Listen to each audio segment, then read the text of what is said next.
Serious, and you're looking for a Christ man, the one who anointed with the Lord, with the Spirit of the Lord, to do His will. I'm that nigga.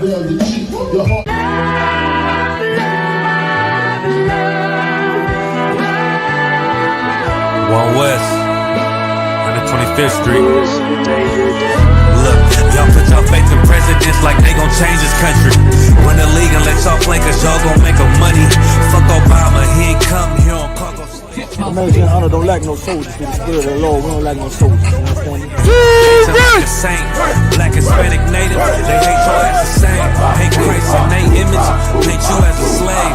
God ain't all love, scriptures say he hate African soft niggas, they know we not the same. School to prison pipeline to get you off the streets. Put you in the cell, toilet connected to the sink. Molested as a kid, she prostituted as a teen. The byproduct of Martin Luther King dream. They just took the yoke off, my nigga, we ain't free. We living bleak in these wastelands of poverty. If you don't know the truth, then the lies sound promising. Prophecy, gift and the curse. Dylan started killing, they was sitting in church.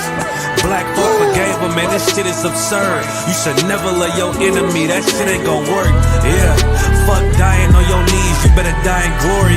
Man, I joined the I.S.U.P.K, taught me the art of warring. I took a nigga life like mine to be recognized. I feel that pain every day, it can't be reconciled.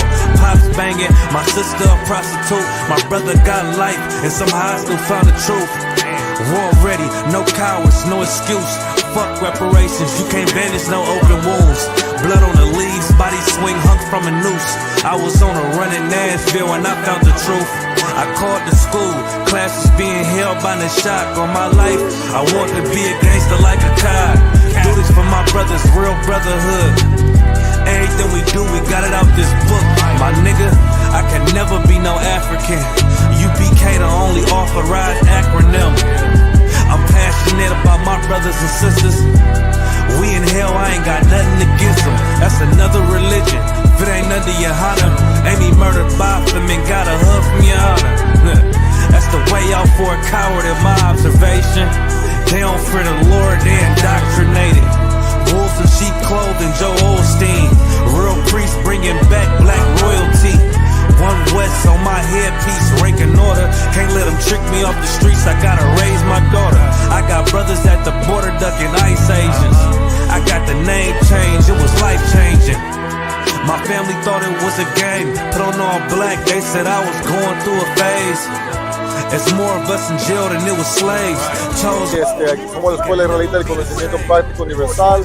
Hoy estamos aquí. Lord Commandant General Yahanna na I.S.U.P.K.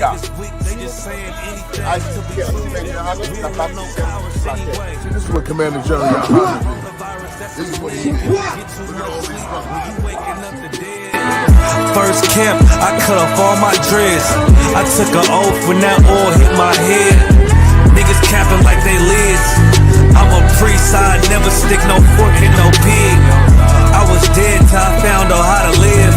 This brotherhood taught me how to be a man. I came back to my roots, I had to dig. A couple gaps I had to bridge. I got a rib, I'm married to this work. You wanna serve the Lord, he ain't in the Christian church. I had to dig. That's right. You wanna serve the Lord, he ain't in the Christian church.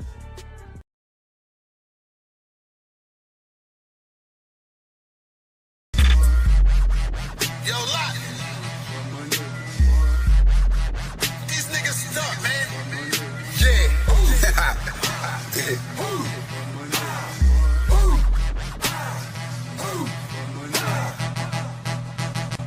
Lot.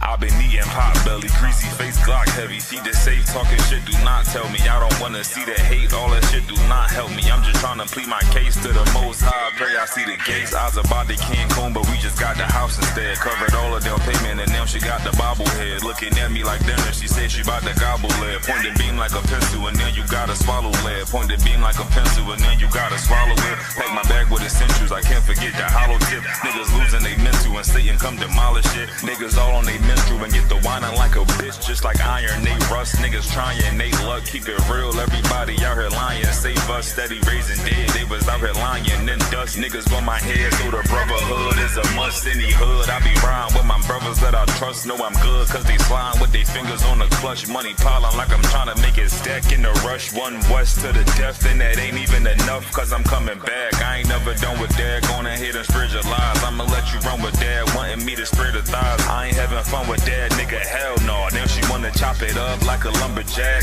Got some exes popping up, trying to run it back. Want me come and hit the hole like a running back. If the Lord take a soul, ain't no coming back.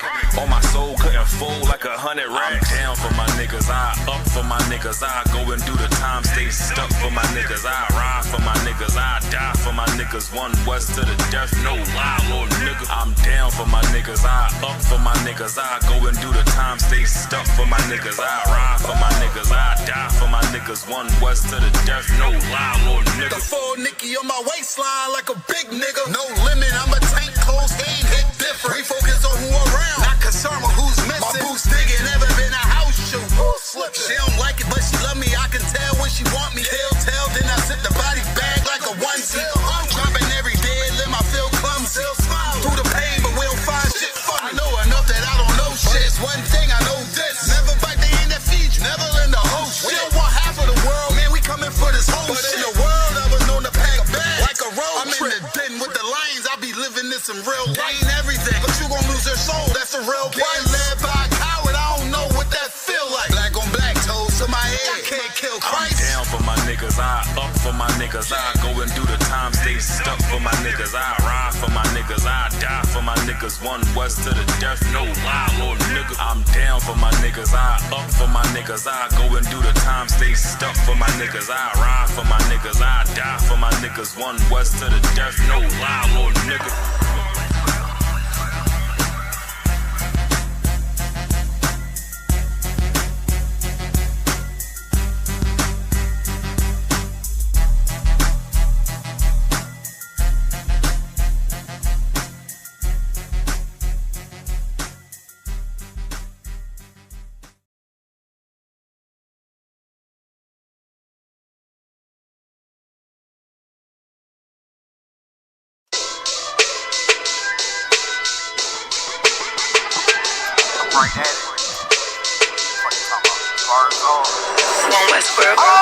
Hear the hunger in my voice, they used to tell me to speak up. The problem wasn't what I was saying, they couldn't keep up. Instead of moving around with some patience, they tried to speed up. It got colder than a bitter bitch, found me a way to heat up. What's a favor for a favor if we all didn't make it? Kept it 100 with everybody, but they just gon' change. I ain't get caught up in the hype, cause I ain't feel like I made it. Couldn't picture me here now, but here's your moment to frame it. And I ain't never understand that self-entitlement spirit. I felt your vibe, I don't wanna get near it. Before I made the appearance, I took a second, took a look in the mirror. This God, Lord, the only thing that I fear. Y'all got me fucked up. It's all passion, it's tradition, it ain't fashion. It's no action, they make threats and it's still passing. I think massive, no respond, that's still tact. Y'all should quit rapping. Cheap shots, I'm cinematic. I ain't average, I'm an overthrow fanatic. How I go, you lose and win like asthmatic. I got first, that's automatic. I'm the best in my division. In the ghetto like the pigeons, in the hood like the engine. You a bird for that chicken. I don't fake split decisions cause my mind made up, nigga. We in the end of time, but my time ain't up, nigga. I was young and running wild and wide-eyed like a cabbage patch. I had to get it, it's vivid, adapted to my habitat. It's certain shit I won't do,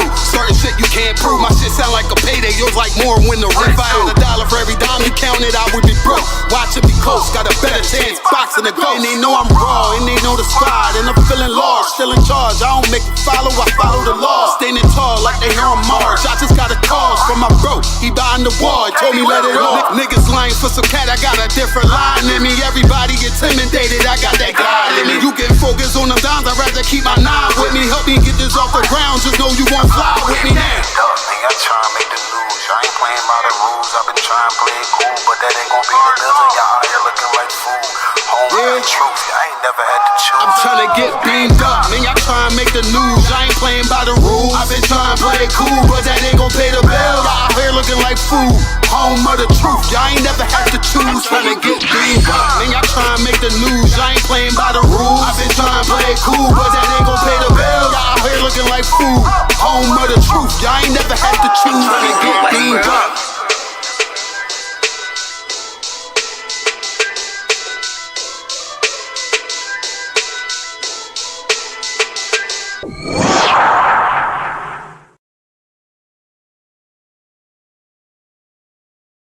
Hey, listen, brothers and sisters, man. If you like what you hear, hit the subscribe button, man. Subscribe to this channel. And also, please, go to ISUPK.com and pay your tithe. Drop me some cash so we can move around this planet like we need to, man, and do the things we need to do. They're one west. They're one west. They're one west. All right. Tap it up. Oh, gosh, bring it down a little bit up.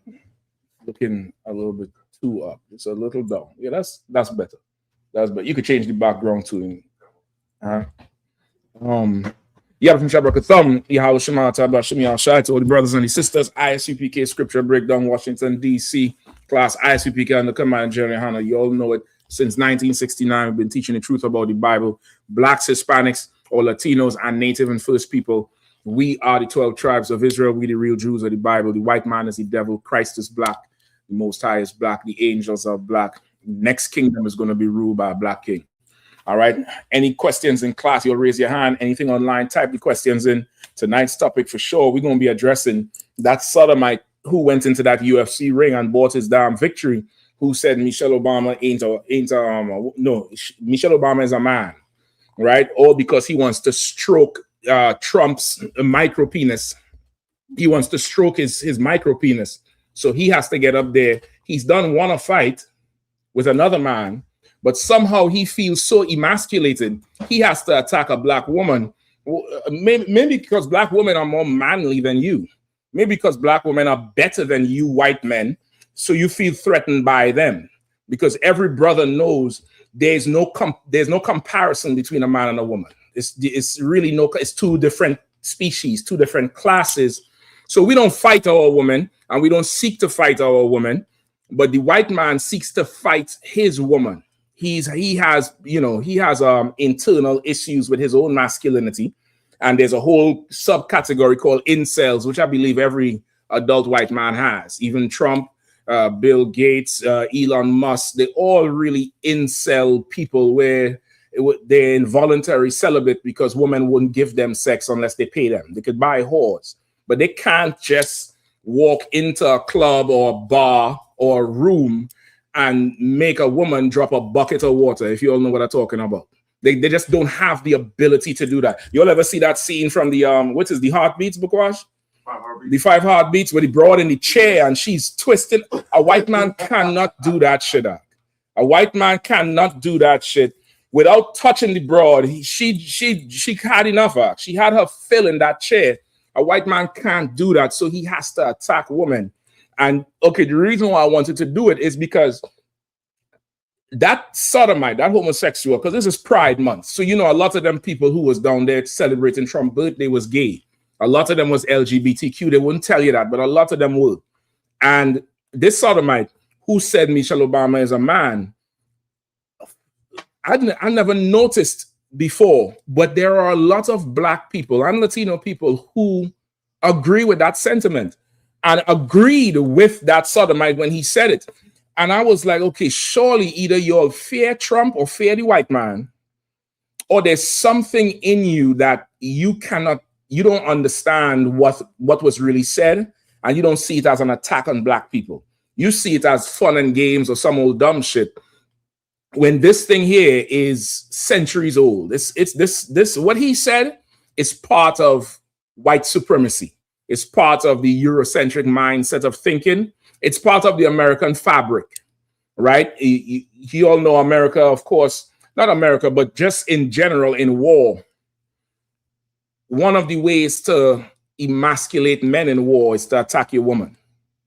Because if you cannot defend your woman, it means you are less, you're not a man. You're not even a man. I could go in there and squeeze her breast.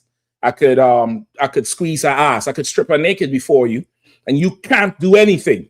So when you see attacks like this from white men, it's an old trope. It's not something new. It's not, well, he called her Michael and all that type of shit. This has nothing to do with that. This statement was a clear attack on black people, the entire nation, black and Latino. And I'm gonna show you by the end of the class why also Latino, because a lot of Latinos would say, well, Michelle Obama is not Latino, but it's happened to Latino women as well. It's happened to Latino women as well, where they've been compared to men and their femininity has been questioned because they're not white, because they don't look like Melania Trump, some old skinny lip, narrow nose, skinny ass, bro. You're seeing her ribs. To a white man, that's a woman. He like his woman to look like a teenage boy. You get the point? But still, that's besides the fact. That's more icing on the cake, and we're going to go into it tonight historically and the psychology of it. All right? If there's any questions in the class, let me get them first before we start with that. If not, I'll jump into it. All right? You all know what's coming up. Tennessee is July 4th. Tennessee Cookout is July 4th weekend. I believe after Chicago. End of July, if I'm not mistaken. Then August is New York, or September. September weekend, I think, is the one in Philly. I think New York Cookout this year is in Philly. After that is Houston, I believe, and then California, then Houston. I know Cali is the end of October. The end of October is this year is in Vegas, I believe. I believe it's Vegas. All right, and we rock with it. If anything, you'll put all your phones on It puts all your phones on vibrate, all right? Okay. All right, anything? Come on with it, brother.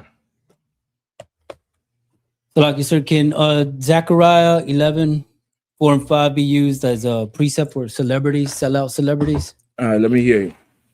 You said Zechariah, right? Not Zephaniah? No, Zechariah. Zechariah. All right, let me hear you. Come. The book of Zechariah, chapter 11, verse 4. Mm-hmm. Thus saith the Lord, my God, be the flock of the slaughter. Mm-hmm.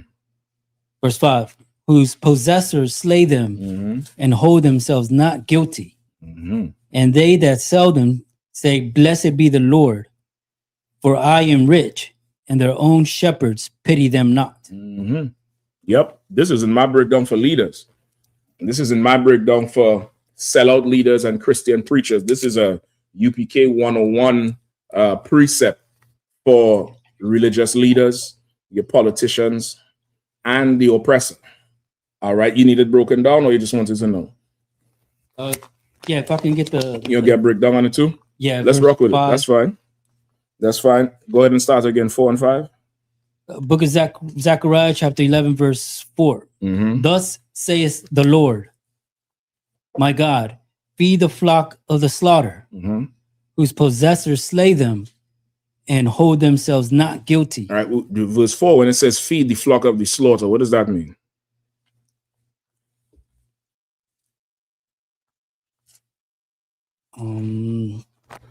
The slaughter being the What people being laid astray. Who's on there? That's Trinidad that's on? Trinidad and our wife. Okay, who's in the room in Trinidad?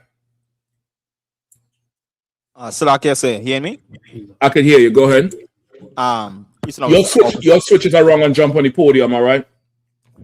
I said it a few weeks ago. I think maybe Sawak because he had the slave. But your switches are wrong and do it on the podium. If there's more brothers, you could sit in the room.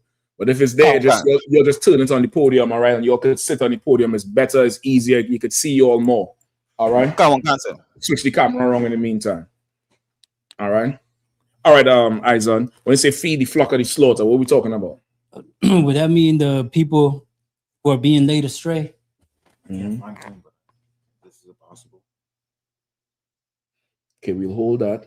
And then this one is possible.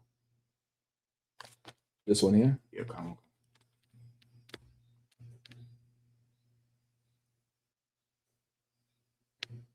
See if you could find a video of this. Just to see if there's any kind of, femininity on it. All right. Go ahead, Izan, please. So feed the flock of the slaughter. Is that the people who are listening to the celebrities and pastors? Or getting lost? Yes. Yes. It's really the 12 tribes. Like we are the flock of the slaughter. Because we are being led to the slaughter from the celebrities, from the politicians, from your religious leaders. We are being made to be prey for the heathens. You get the point?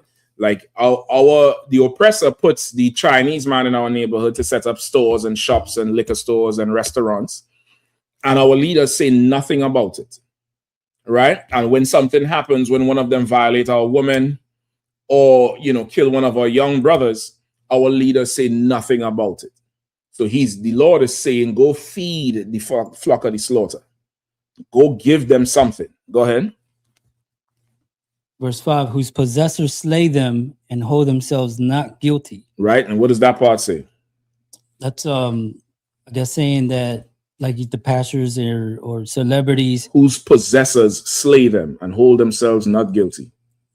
So the possessors being the pastors or celebrities. Are the pastors our possessors? Laws, sir. Who possesses us? It would be the heathen nations. Specifically the white man. The white man possesses us. He tells us when to go, when to come, what to eat, when to eat. He tells you when you could love your mother, right? Yeah. He tells you when you could love your father, right? He tells you when to give thanks. He's our possessor, right? Because it can't be the religious leaders, because are the religious leaders, what does it say? Do the religious leaders slay us? Slay means what? To slaughter, to kill us. Who's killing us? The white man. The oppressor. He's our possessor. You get the point? We belong to him, and that's why he carries us the way he does. Because he has ownership of us physically, but more so mentally and spiritually. You get the point? Come on. You think something like that is the reason why that UFC fighter said something like that? Absolutely, 100%. 100%. It goes into it.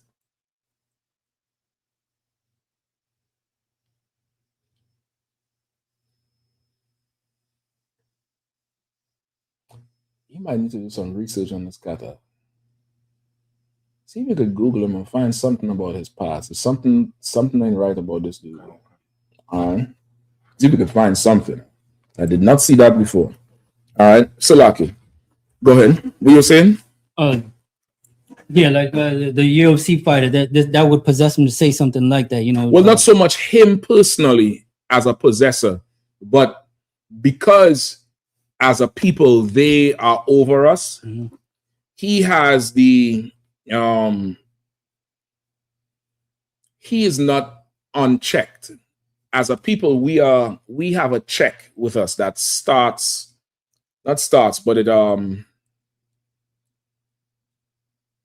it's like a boundary we have without being told. You understand? We know. I'll give you a good example, right? Everybody here has taken a cab before, right?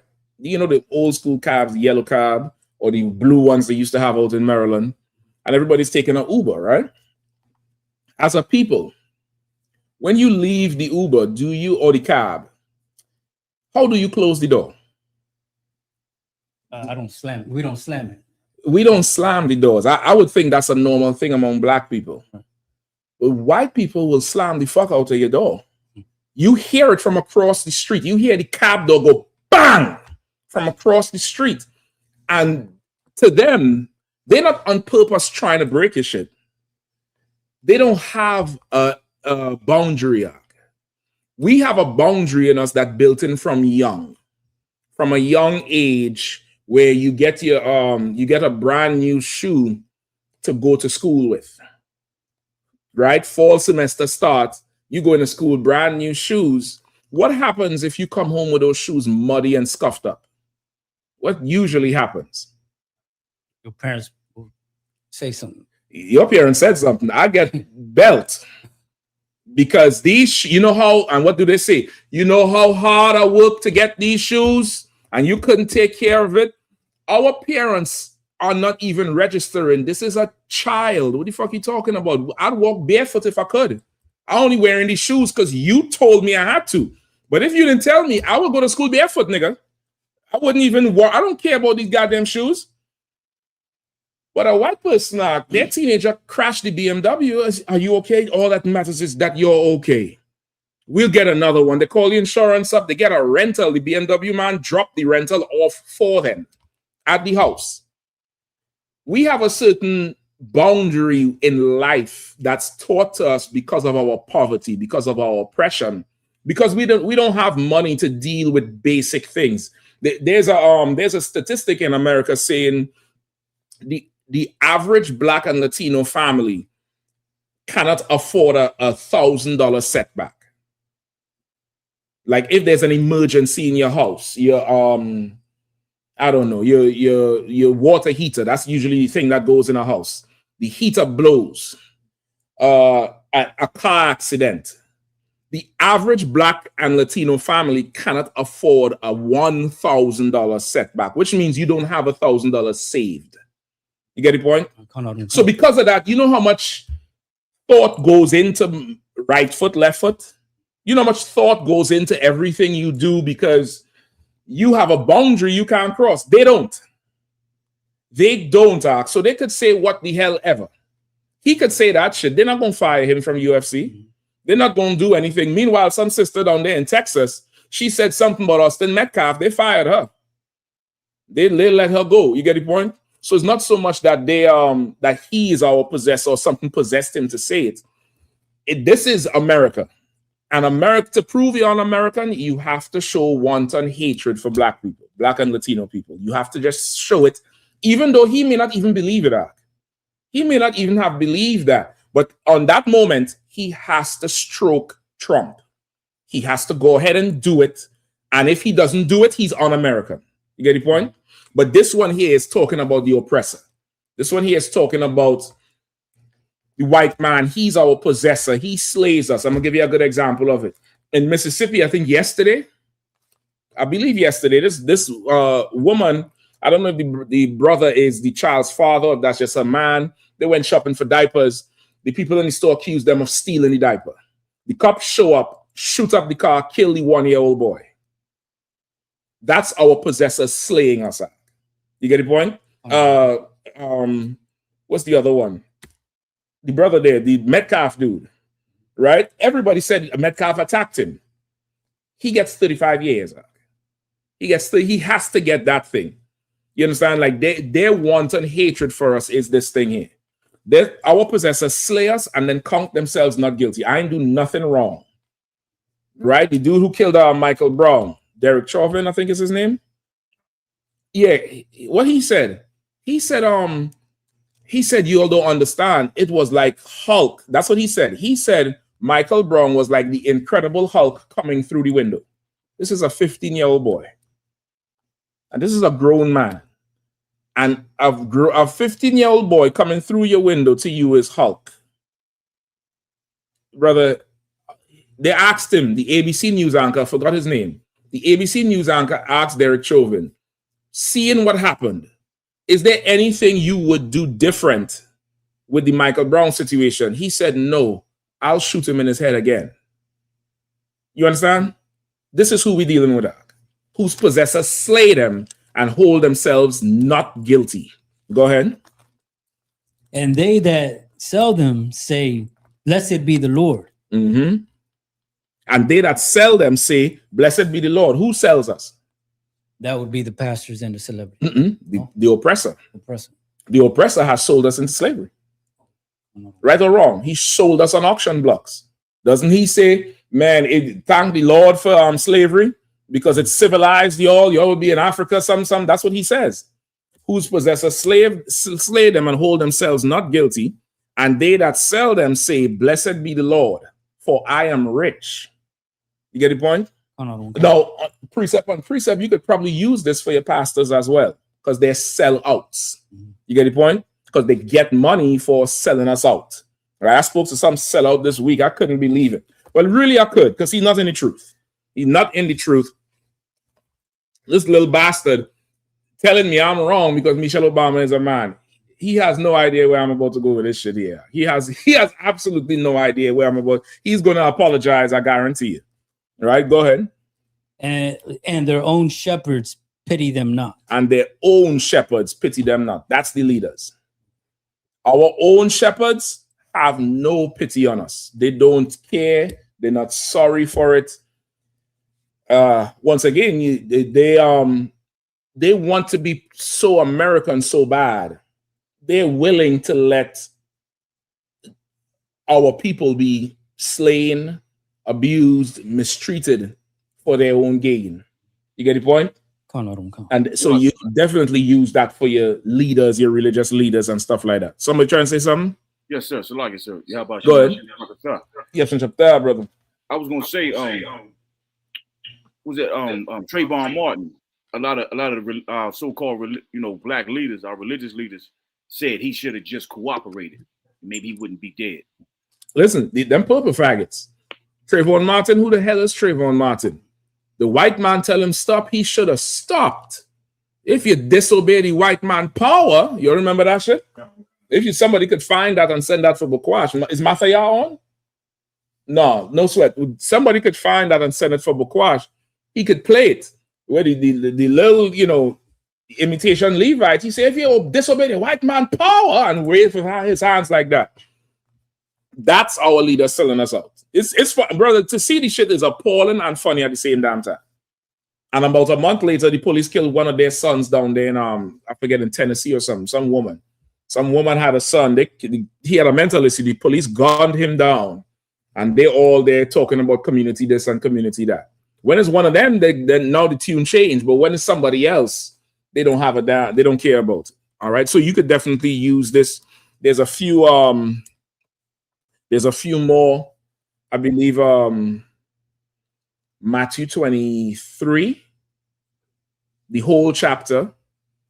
I think Jeremiah 23. Hold on, let me check Jeremiah. Matthew 23, definitely the whole chapter, top to bottom. You have to go nowhere else with that one. And Jeremiah 23. Hold up.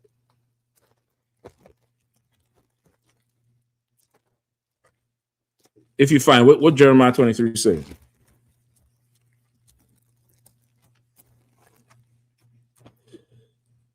Yep, I think Jeremiah 23. Verse 1, sir? Okay, so no, the first part of it. Yep. Yeah, go ahead. The book of Jeremiah, chapter 23, verse 1. Woe be unto the pastors that destroy and scatter the sheep of my pasture, saith the Lord. Go ahead. Verse 2. Therefore, thus saith the Lord of Israel against the pastors that feed my people. Ye have scattered my flock and driven them away, and have not visited them. Behold, I will visit upon you the evil of your doings, saith the Lord. You get the point? You take this whole chapter all the way to the end. I mean, insane. Give me skip to verse 25. Boy, you bringing back some good ones here, boy. The book of Jeremiah, chapter 23, verse 25. I have heard what the prophet said, that prophecy lies in my name. That prophesy. The prophesies. I have heard what the prophet said, that prophesy lies in my name, saying, I have dreamed. Who is that? That's Dirty Mike, sir. Exactly. Martin Luther King. Dirty Mike, orgy Mike. That's the Mike. You get the point? Yeah, I have a dream. I have a dream. Like, this is written in Jeremiah years ago. Thousands of years ago. You get the point? Keep reading. Verse 26. How long shall this be in their heart of the prophets that prophesy lies? Yea, they are prophets of the deceit of their own heart. They are prophets of the deceit of their own heart, which is Martin Luther King and his dream. You get the point? That came from him, because later he even said, you man, whole thing, brother. water. He later came out and said, I fear that I've joined my people into a burning house. He even regretted it. He knew his dream was a lie. He knew everything he was saying was a lie. That's in this whole chapter all the way down. Verse 25 is definitely Martin Luther King. You could use that for him. All right. So Jeremiah 23 or top to bottom, same thing with Matthew 23. And that same one in Zechariah, that's good as well. All right. There's a lot more leaders, 1, 2. All right. But yeah, you could definitely use those. The water, sir. No sweat, brother. To water you out. Anything else? Anything else yet? There was a question online. Okay, let's get it.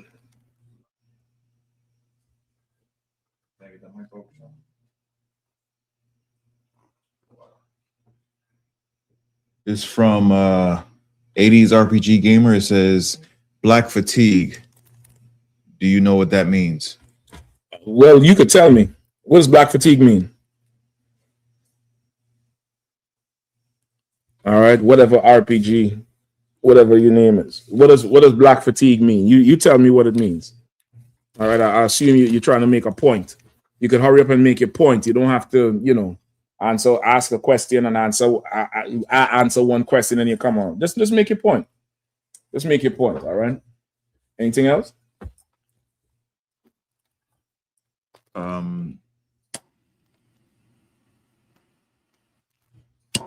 No, we're not, sir. Not yet. Any other questions in the room? I had a question. No sweat. Let me know when you remember. All right. Okay. In the meantime, let's get give me the video or the sodomite make any statement, if you don't mind. We'll run into it. If there's any more questions, this is what to do. We just hold them for afterwards. All right. I'm gonna just go ahead into the breakdown right now.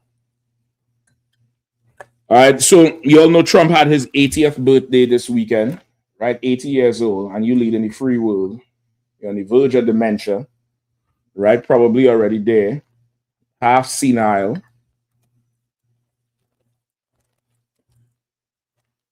And he had this big celebration, right? Turned the White House into the Thunderdome. You all should have seen the motorcycles jumping damn near over the White House, brother.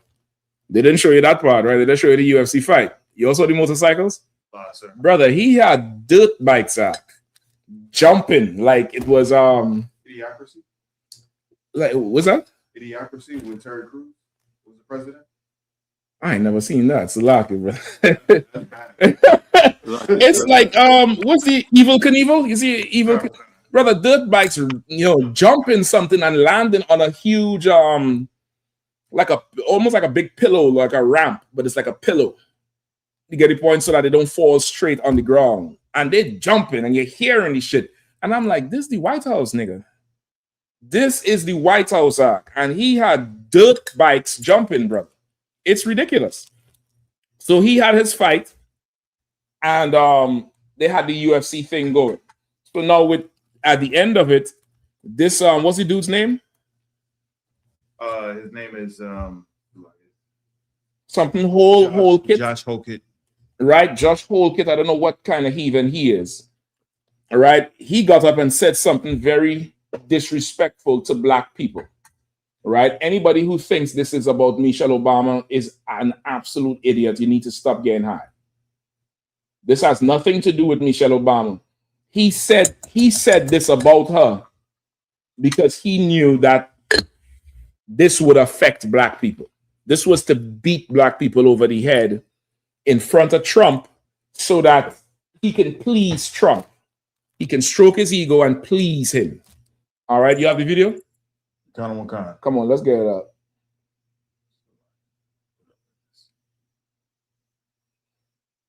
Right, whatever Holkit is his name. Josh Holkit surprised the crowd with a shocking statement during the UFC Freedom 250 event on the White House lawn on Sunday. After Holkit won his bout against fellow heavyweight Derek Lewis, he said this during his post-match interview. You can pull it back. That Derek Lewis. UFC Freedom 250 event on the White House lawn on. Yeah. Pause it right there. That Derek Lewis guy. Ain't that the guy who just crawl on the ground and do this thing here? You're not beating that dude up. That dude is like the most unskilled boxer who fighter who wins just through sheer determination and niggerism. You get the point? He doesn't have a tremendous skill set. His ground game, his standing game is all the same. But you're not beating him because he's not giving up. How the fuck you beat him?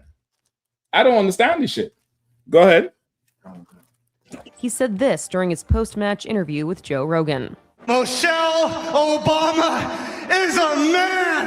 Am I right, America? Some in the crowd could be heard laughing, while others seemed shocked. Rogan did not address the comments, saying only, "Ladies and gentlemen, Josh Hokett." The event was a $60 million made-for-TV spectacle sparked by a suggestion from President. Right, like even that, I'm assuming he's about to put this around Trump's neck, like if Trump fought.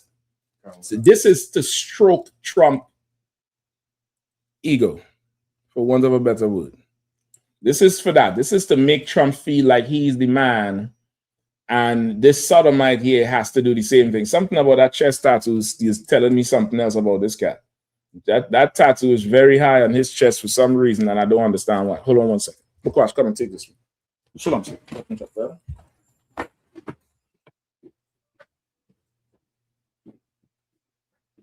No, that was how I told you.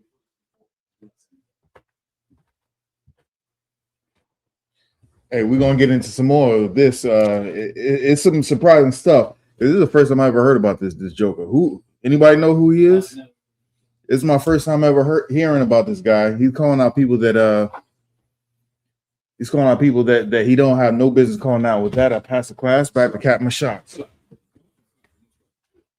course, y'all know that there's the part you could share that out too, all right? You can have Isan share it out. Just give him whatever. And then there's the forget what's that. I forget what it's called. It'll come to me in a second. Both of them, all right? It's already there. You can share it out. All right. So he's now stroking Trump's ego. He want to stroke Trump's ego by saying what he said. And this has nothing to do with Michelle Obama. I want to make this absolutely clear. He did this to disrespect black people because this is you can just put aside for me. You could skip me for now. Just get the brothers in the class, all right? Right? This is an attack on black people. This is saying I can attack your woman and you can do nothing about it. This is an old school trope that we had to be able to see ahead of time and understand it and go through for it. And it's something that sister's been suffering for a while. You get the point? Sister's been suffering this disrespect for a while, but it's not just a disrespect to black women. It's a disrespect to our nation. It's a disrespect to us. You get the point? It's an absolute disrespect to us. And it goes back. Give me J. Marion Sims. Give me J. Marion Sims. I'm gonna give you just a part of it, right? There's a book called Medical Apartheid. I usually have it in my bag. I don't have it here today. It's called Medical Apartheid that deals with the advancement of medicine in America, right? It deals with the advancement of medicine in America, and it goes into what different pharmaceutical companies had, the role they had in medical advancement and the history of certain medical advancement. Give me J. Marion Sims if you have it. Oh, sorry. I have something. I'm saying there's the brother on the bottom there. I need waiting to come in. Go ahead. J. Marion. You might need to pull a picture of him up too. All right. You might need to pull a picture of J. Marion Sims. Just get an image of him up on the screen. All right. You've heard. In fact, we'll start with that. We'll start with J. Marion Sims. All right. Anybody who doesn't know who this is who they call the father of modern gynecology.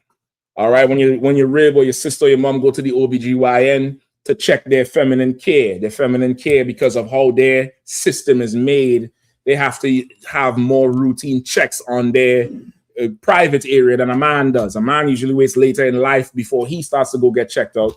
But it's very normal and encouraged for women to go get themselves checked, make sure their health is intact. So they call him the father of modern gynecology. All right, go ahead. J. Marion Sims, January 15th to 1813 to November 13th, 1883. Right, 1813. So that's not too long ago. That's not even 300 years ago. That's 200 and something years ago, close to 3, right? Which he was born in 1813. So by the time he became a full-fledged doctor, you know, he got to be about 30 years, 40 years at least. So we're talking about what, the 1850s?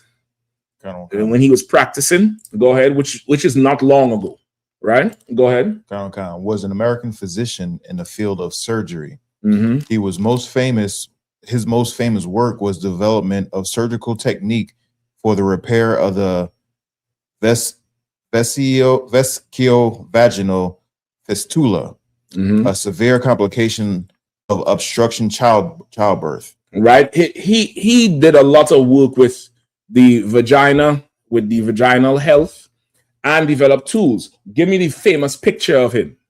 Give me his most famous picture. It's so famous. The company Pfizer. Y'all know who Pfizer? Y'all heard of Pfizer? They make medicine and all that type of shit. Pfizer had bought the rights to this picture because the history of this picture came out later. Right? When you see this picture, those of you who know what it is, don't even say it. The brothers who've never, when you'll see the picture, tell me who've never seen this picture before. Have you seen it? You probably, well, just look it up on the computer. You don't want to look it up there? Okay, no sweat. You found it? I'm not sure. There, okay. Yeah, this is his most famous picture.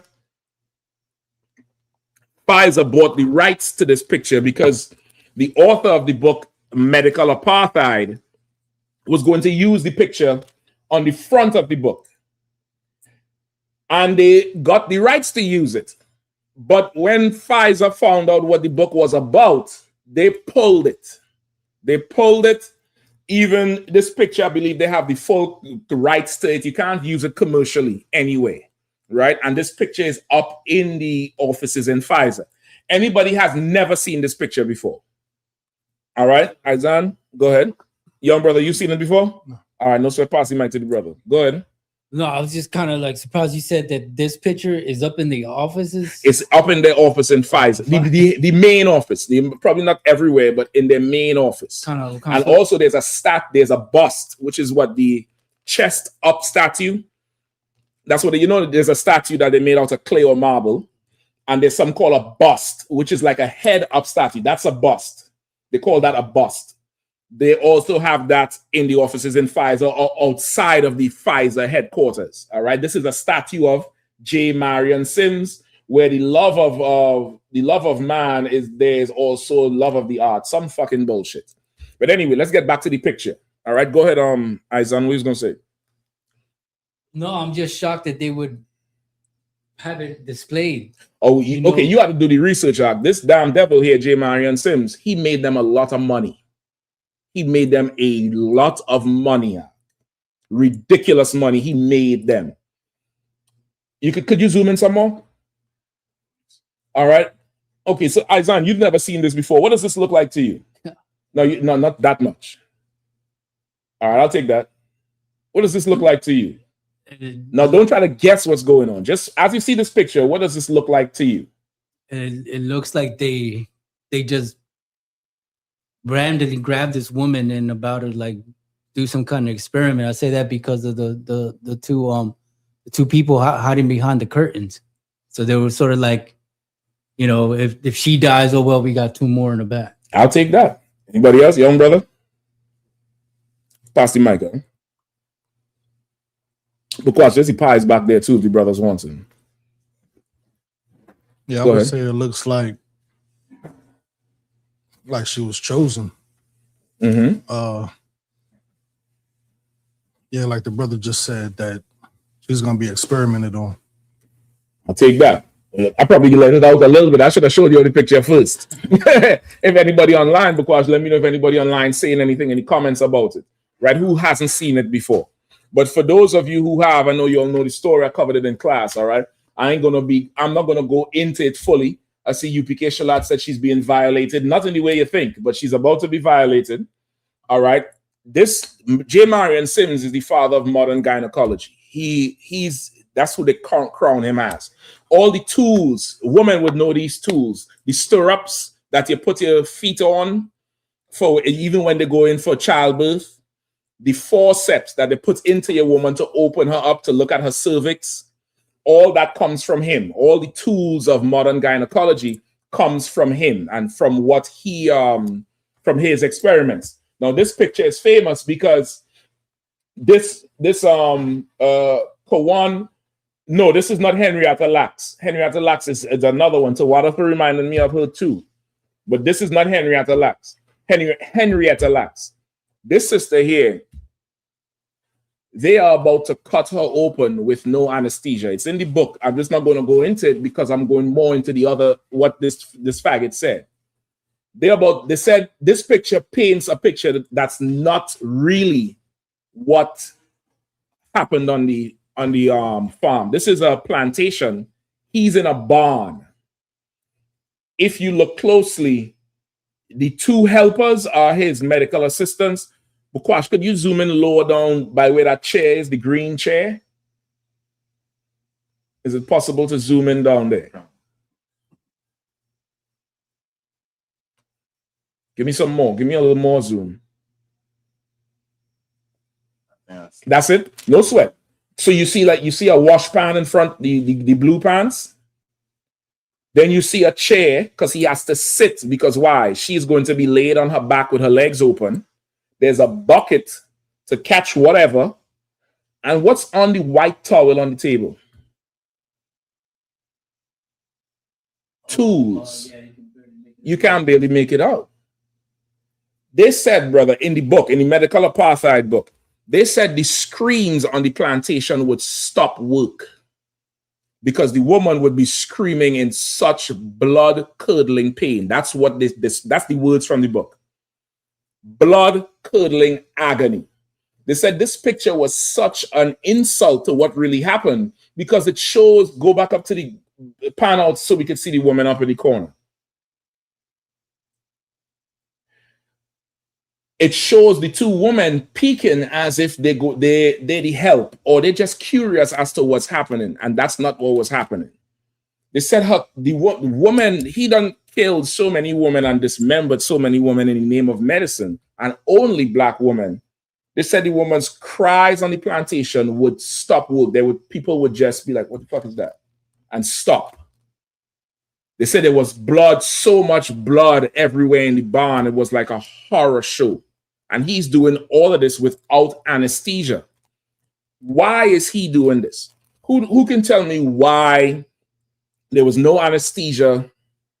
Why it was done in a way that our women were expendable? What's the reason? All right, a sharp instrument, and Benjamin, that's right. Surgical tools, yeah, that's right. All that's in the picture. And no painkillers. That's right, Barack. When the white man is the damn devil. But why did he do it? Not for his lust of hate. Not for his lust of, that's part of it, but I need some specific.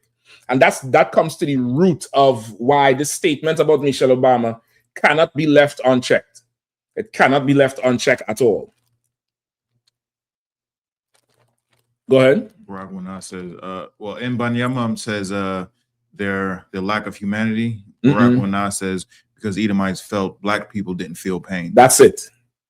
It was, today, even today, you go to the ER or something and you ask for painkillers, they don't want to give it to you. But yet the white man has an opioid crisis because of painkillers. Because it's been a long myth that was taught as fact in the medical field that black people are closer to animals than human. And because of it, black and Latino, and because of it, our threshold for pain was way higher. For instance, a horse or a cow doesn't make noise when they give birth. You get the point? And they said we are closer to that than an actual human. We don't feel pain like that. We just bigger and stronger and brute beasts. So you don't need to do that to a woman, a black woman. She's not really a woman. She's like a heifer. She's a bitch to be bred. You get the point? That's the thinking of the oppressor towards our women. There's a philosophy called it's the image of our woman in the oppressor's mind, and one is Jezebel, and the other one is it Diamond? Sapphire. Look, somebody could look that up for me. One of you brothers online, all right? Give Bakwash a little break with looking up this stuff. Let him focus on the computer. One of you brothers who in the stream, look up the black characteristics of Jezebel and Sapphire and give me the definitions of it from the perspective of the white man. For the longest while, they've in the medical field, they have taught that black people do not feel like everybody else. They thought that they have taught directly and indirectly that black people are less intelligent, that we have lower brain functions and lower brain capacity, which is why even in the late 1800s and early 1900s, they would euthanize so many of our women in these sanitariums. They would ward you in as being mentally unfit. And while you were there, they would say you're mentally unfit. The word imbecile was very strong. This was a medical diagnosis. You're imbecile, you're slow. There's another word that's escaping me now. You're imbecile, you're slow, you're mentally unfit, and they would rule you, you're not fit or capable of raising a child. So they would basically not euthanize, but sterilize. That's the word I want to say. Sterilize our women, meaning take their womb out in surgical procedures without the woman even knowing, so that they don't have children anymore. This is all with the eugenics thing, try to lower our population, but it's all in the same thought pattern of how they view black people. You get the point? Go ahead. What do you have? You have it? Go ahead, Izan. The terms Jezebel and Sapphire. Right. Hold on. UPK Shapat, UPK Shalat, maniac or unfit. That's right. Go ahead. The terms Jezebel and Sapphire refer to historical and biblical figures that were heavily distorted during the era of slavery into damaging racial characters or tropes. Right. They used these images during slavery and distorted them into attacks on the black community through damaging racial characters or tropes. A trope is like a underlying theme of something. You get the point? It's like a trope, like I'll give you a common trope.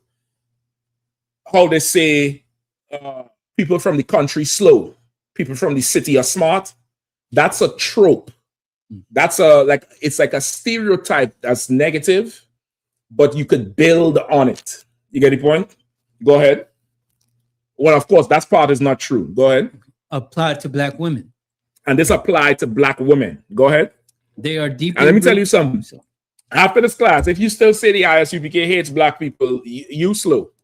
You slow, you a maniac, you unfit. When this white man, he up there disrespecting a whole entire nation by disrespecting black women. And if there's black women who agree that with that nonsense about Michelle Obama, the attack is going to be turned on you soon enough. Go ahead, read it again. From the top, sir? No, just from where you was just about to read. Applied to black women. They are deeply rooted in misogyny. Misogyny. It's a combination of the word misogyny or misogynistic and the French word nor, which means black. Misogyny is the hatred or the culture or the thought pattern of hatred of women, right? So they're saying this misogyny is some black female activist, some feminist. She coined the phrase for the wanton open attack that's been happening to women who were not white. And it's very obvious that even in white supremacy, just down to your what's considered pretty for a woman, it's through white eyes. You get the point? This is through the eyes of white people. So of course, any black or Latino woman does not fit that mold. And what happened because of it? Our women went to cut our noses off, cut the lips off, go on these crazy ass diets to get skinny, when the Lord didn't make you like that. He didn't make you to be, a waif. He didn't make you to be some old anorexic broad. He made you for your man. He made you for your nation. You have everything it takes to build your nation. But you want to follow after these oppressors when these oppressors hate us so much to the bone. Any more? Go ahead. They are deeply rooted in misogyny, a specific form of misogyny directed at Black women. Go ahead. The Jezebel character. Originating during American slavery, this trope was weaponized by white enslavers to justify the sexual violence, exploitation, and rape of Black women. Right? This trope that Black women were just Jezebels, meaning we were hypersexualized. They like sex.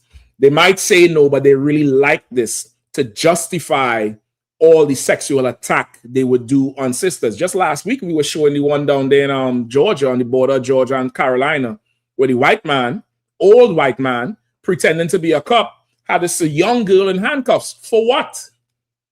For what? It's that this is part of white supremacy. You get the point? So the first trope, what they would teach about you. These Black men, all they do is eat watermelon, love fried chicken, and want to have sex with your white woman. It's a trope. It's what they teach so that it justifies themselves. You get the point? Keep going.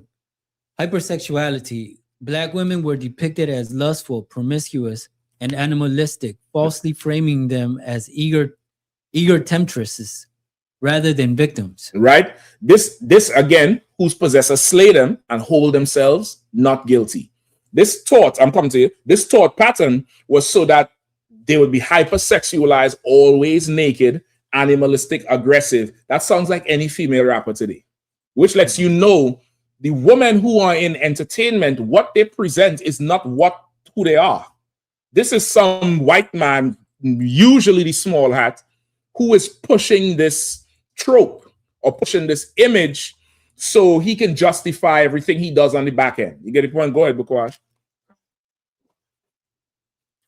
T. Dieterman says, it might sound crazy, but imagine if he didn't do what he did. It's like he kind of saved women at the same time, though. Listen, T, I'm going to save you and I'm going to save your mother when Christ come back. When Christ come back, I'm going to save your mother, your wife, your daughters, your baby sister. I'm going to save the future of them. I'm going to do something with them that's going to ensure the future for your people. If he saved, you get the point? He saved the future of us. We've been through Egypt, nigga. We've been through Babylon, Syria, Rome, and this nigga saved us. So what the fuck was Moses doing? Moses was cutting people open.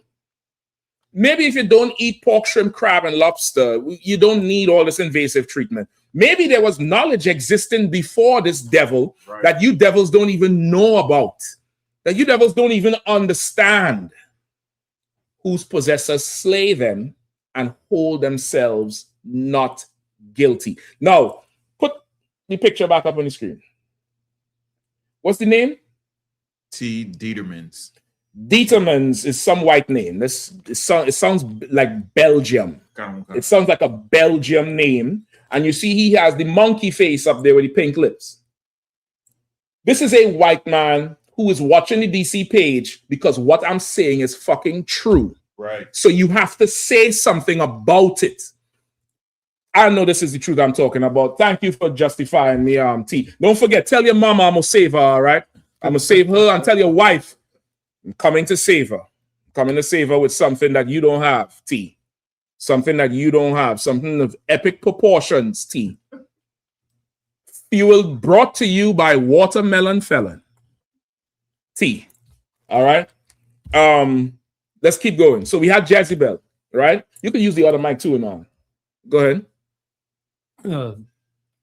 Under Jezebel's also manipulation, they were characterized as using their bodies and allure to deliberately lure men into situations of their own benefit. Right. So that's what they said about our woman. Our woman was just over-sexualized, hypersexualized, which is far from the truth.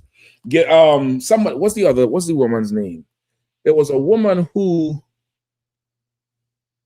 What's the sister's name? Not Henrietta Lacks.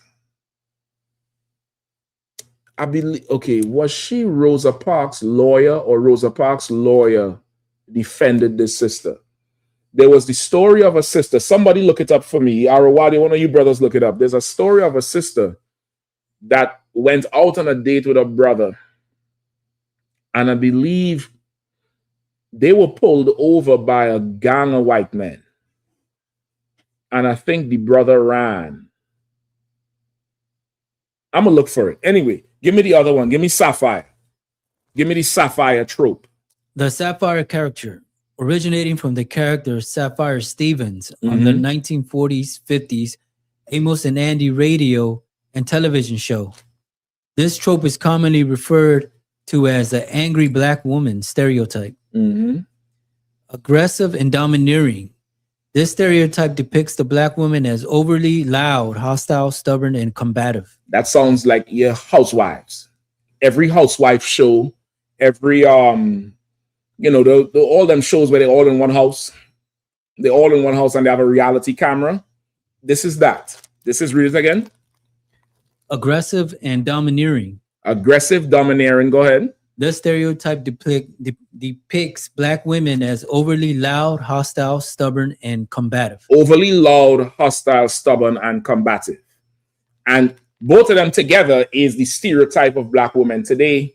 So it's easy now, because before they assassinate you, they had assassinated your character. It's easy now to just say whatever about black women. Now, who does Michelle Obama represent to the black community? What does Michelle Obama represent to the black community?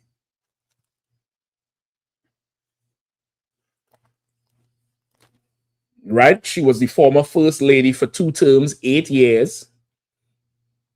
What is Michelle Obama's credentials? So, like I said, if I could. Go ahead. She represents success, you know, in the eyes of black women. Well, black men too are. Okay. She represents a lot of success. Why success? Right, Barack, when I said this is the first black first lady, that's absolutely correct. What else? Success because what she has achieved, you know, all her degrees, you know, all of her her accolades, and how they basically praise her, you know. Well, listen, the Bible says to praise a woman when she does great. And Michelle Obama, brother, is a certified lawyer. Let me tell you something about Michelle Obama. And listen, you all know I'm very, very strict and hard on women. And I have nothing good to say about women who are not in the school. I don't really care too much. But this broad, which is how I know a woman is a resource. I know you all heard me say that in here before. She's a resource like oil. It's a resource that if you know how to manage, brother, you could build a hell of a nation. You could build the kingdom of heaven. If you have a sister or sisters and you understand that these broads could do things that could aid you tremendously. Michelle Obama was a lawyer that graduated from which school? Anybody knows? Did she graduate from what's the one that they always show on TV? Yeah, a little hard. No, what's the one they show on always a show on TV? That they tell you could come to school. DeVry? Yeah, she didn't graduate from fucking DeVry, you know. She ain't graduate from DeVry or Phoenix. No shade to anybody who went there, but there's a difference, and your paycheck would show it. She went to, I believe, Harvard Law School. So I think it's the top law school in the nation. She graduated from there, and she supported Barack Obama when he was jobless. Barack Obama made it to the White House because of her. Right. Not on his own. She supported him until he came up. Now, if a heathen could do that with your woman, imagine what you could do, Ak. He a fucking heathen. Imagine what you could do with your woman. Now, you let some faggot get up in the UFC and you siding with them? You don't understand. This is an attack on black people as a whole. It's an absolute attack on black people as a whole and absolutely ridiculous. Because you had something you was going to say? So there's a brother online, Samuel C. 1969. He says, you know, all black women respect black men more and prefer them over us. I can listen, but hold on. You know, black. Does he say in comment? You all know black women respect white men more and prefer them over us. You are a liar. I think you are a white man. I don't think you're a black man. I think you're a white man who says that black women prefer white men over all black women prefer white men over black men. That's ridiculous. What the fuck is you even talking about? Yeah, you stupid. You're a white man. Go ahead. I can listen, but I see the world as it is. I can't become a trooper and pretend outside this black women are not hostile. Black men too, and Latinos, along with white people, hostile and disrespectful. Okay, this is what I want you to do, Samuel C. 1969. Just pause where we at in the stream and go back from the beginning of the class when I saluted everybody, and see if you could find when the fuck did I ask you to become a trooper. Just see if you could find it, timestamp it, and let me know when I asked you to become a trooper. We want no cowards in our camp who will let their colors fly. That's right. We want no cowards in our camp, only men prepared to die. That's right. Oh, the black woman only love the white man. Shut up, you old whiny bitch. Nobody don't want you as a trooper in here. Fuck is wrong with you? Yes, I can get out of hand. What is wrong with you? Like, this school ain't filled with black and Latino women who only want black men. Nigga, I mean, devil, because you're not a brother. I already know you're a devil. I'm just saying it. All right. What else you want? What else you have, Bukash? We good? Also, somebody, this is what I need. Go ahead. I don't know if this is the story you was trying to get, because I got a story. It say it's about a couple. They was on New Jersey Turnpike in 1996. That the police. No, I think it's older than that. This is older than that. But go ahead, let me hear it. Okay. This is from 1996. Horley and Kennard Laster.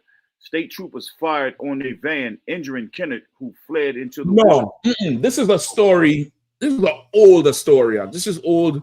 This is around Rosa Parks' time, civil rights time. I'm gonna just give it to you for time's sake, right? They pulled the couple over. They went on a date. They pulled the couple over. I think they told the man to leave, and he left, and he shouldn't have left. And it said they played in the woman all night long. And played in her means they inserted all sorts of things into her. And it reminded me so much of J. Marion Sims. And playing meaning like a white man is like a child with a magnifying glass. You ever see them kids with and they want to melt everything and they'll dissect an animal? That's him. That's him. And that's what he wants to do to your woman. And it's not that he has something for her. This is him saying to you, you ain't shit. Because if you will, you would stop me from doing this to your woman. You get the point? That's this. So that thing there is not just an attack on black women. It's an attack on us as a people. All right? So you get this part. You get how, and from this, you have the medical mispractice or malpractice of how they dealt with women. Somebody look up the statistics of black women survival rates in childbearing versus white women or any other nation. Come on. If I can just read one more part to this. Please, go ahead. These tropes were designed as tools of subjugation and control. Scholars like Dr. Carolyn West have explored how these historical caricatures evolved into modern depictions of black women we see today. Mm-hmm. That's all. Yeah, it's a trope. And meanwhile, while they're doing this, the white woman is described as what? Pure and clean and so feminine and so virtuous, which is why the physical depiction of the white man's quintessential white woman is the blonde hair, blue-eyed, skinny girl. Because that's who the girl next door, that's who supposed to inspire something in you. But what's the truth about his woman? She's a whore. Right. She's a slut. Which is why the current first lady is a whore. She's a slut. You could go right now on the internet and see her whole ass. See the front and the back, side to side, according to the rapper. You could see it all from the top to the bottom to the back to the front and side to side. You can see everything. Don't pull it up because it's pornographic. You could. I'm talking about you see the whole bitch titties out. You see the V in her leg. You see the whole thing naked. That's the first lady. You could see her on the internet right now naked. Michelle Obama is a lawyer.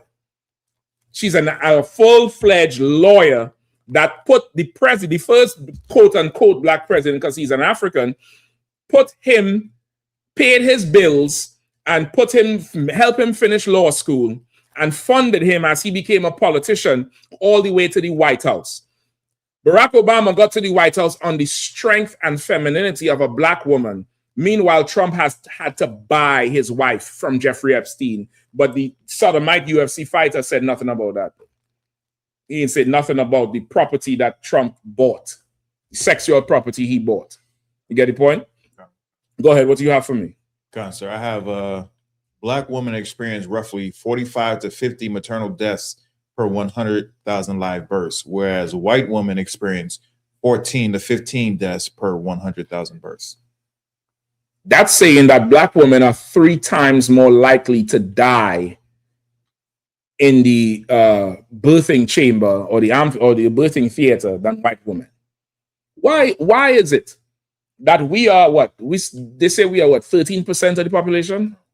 And if, let's say, it's 60-40, because women are more than men, population-wise. Let's say 60-40. So we're talking about what? 8 to 6%? 8% of the population versus the white population, which is way more. We're less than them, but our women die at a rate that's triple theirs in childbirth. Why is that? If I could, come on with it. I had a barber one time tell me that his brother had a wife who they had 10 kids, and on the last child, she went through birth. And there was some complications. She was telling the doctor, "Hey, there's something wrong with me." Mm-hmm. They looked her over and sent her home. The next day, she died. Brother, that's how common that story is. Serena Williams. Everybody knows Serena Williams, right? Serena Williams went and married that devil, but that's her sister. And what else did they call her? Pull up a picture of Serena Williams, please. All right, pull up a picture. What did T say? T came back and said something. What did he say? He said, all races have a kind of like superpower that help each other and destroy each other at the same time. Well, listen, T, I don't know about that superpower, but I know when Christ come back, I'm going to ask Christ to save T's wife and his mother. Because T said J. Marion sins. If you think about it, he kind of saved us. So we'll try to save the woman and his family. Give me a good picture of her in her prime. Tawada, give me that one. I'll take that one. Let me zoom in on that one in her prime. Anybody remembers what they said about Serena Williams? What did they say? What did they say about Serena Williams when she was whooping ass? Right? Barack Obama said they called her a monkey. I remember that shit. What's up? I don't know. Y'all decide that. You on the door. It's a lot. I'm trying to teach you class. You can decide that part. You can just put Barack Obama's comments up if you don't mind, and let the brother back in. All right. No. This Arawadi. I think he waiting to come back in. You could just add him to the stream, all right? Right? They called her a monkey. They also said she was a man because look at her. She big muscle bump. Remember, they were saying, why is she yelling on the court so much? Because when she hitting them 100-mile-per-hour returns and them white girls can't handle, they were saying she's so strong and the screams is distracting. And they was alluding to she was a man. They were saying the same thing about her, right? Now, why is it that black woman, okay, she went to the hospital when she was pregnant, and she told them they was trying to discharge her. If you know anything about, the childbearing, they'll send your woman home maybe the day after, at most maybe 2 or 3 days later. Some places, I think UK, they send you home hours later, hours after. They don't even hold it. They send you straight home. She's telling them she's not feeling okay. She's telling them she's not feeling okay. They're trying to send her home. Somebody could look up the details of the story. Come on. I know. So she had the baby, and she had issues complicated with the body before. So she knew the feeling of whatever was going on. Right. So she told the doctors, "Hey, you need to do like a ink test to see if I have any blood clots. Right. I have a history of blood clots." Right. They said, "No, that's not normal. Go home." Right. And she was like, "No, I know my body. I'm a professional athlete. This is my job. Do the test." Right. They was like, "No, we're not gonna do it." It's like, "I'm Serena Williams. You're gonna do it." Right. And then they did it, and then they found the blood clots. They found the blood clot. Like she would have been dead if she didn't say anything. And that's another thing too. They say in the hospitals during childbirth, because you know a woman, she's halfway out of it. If she does not take the epidural, she's in pain. It's a lot of pain to do the birth naturally, which means if you ever been in pain, you ever had a broken leg or something, and I'm sure it's much worse. It's hard to think straight because your body is going into shock. It's dealing with pain. Your blood pressure is up. Much worse again. You have something coming out of you that don't want to come out. Then now, if she does the epidural, she mightn't even be fully conscious. They say it's best for a woman, when a sister, when she goes into the theater, to have a relative there who can advocate for her, right? Because she's not able to say, "No, don't do this to me. Cover me up. Bring the baby." She's out of it.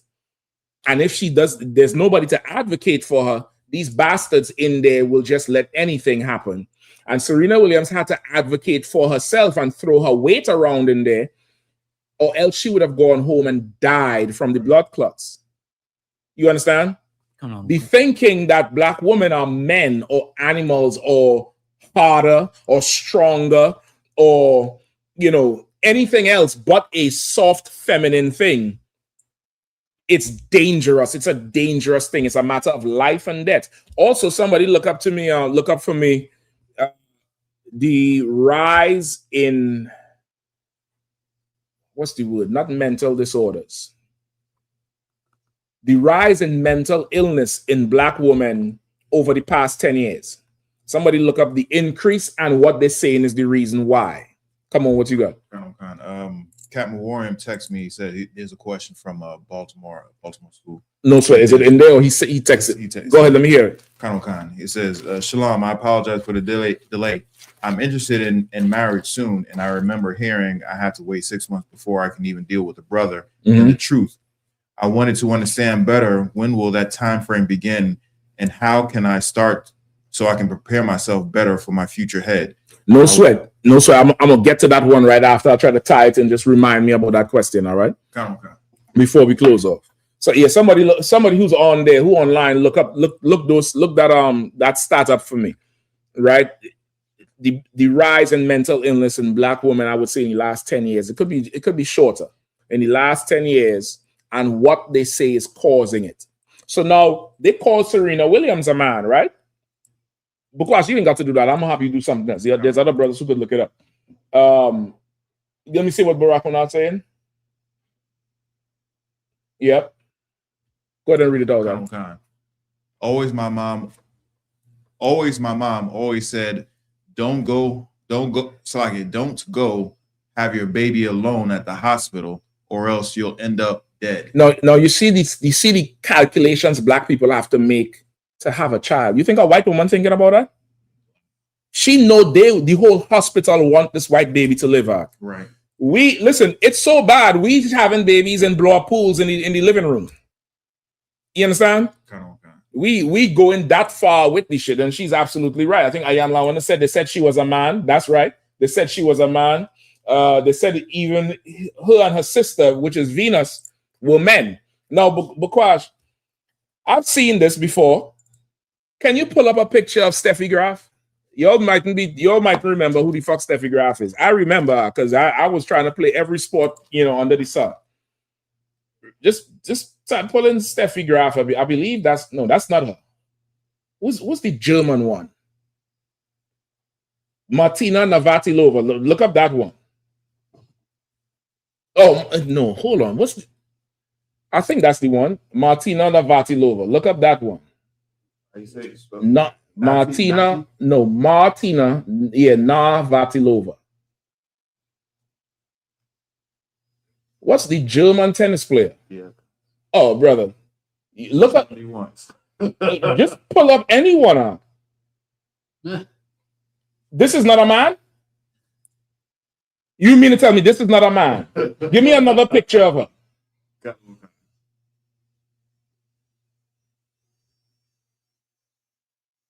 Look at that thing there. That look like He-Man. That look like I have the power. By the power of Gray Skull, head looking at. That's not a woman, huh? There's more of her. There's more of her. As she get older, she start looking like she halfway start looking like Bill Gates. Look at this shit here. Nobody's saying this is a man. Look at the one down there with the tennis ball. Where she had the tennis ball and she pointing, right? Yeah, that one.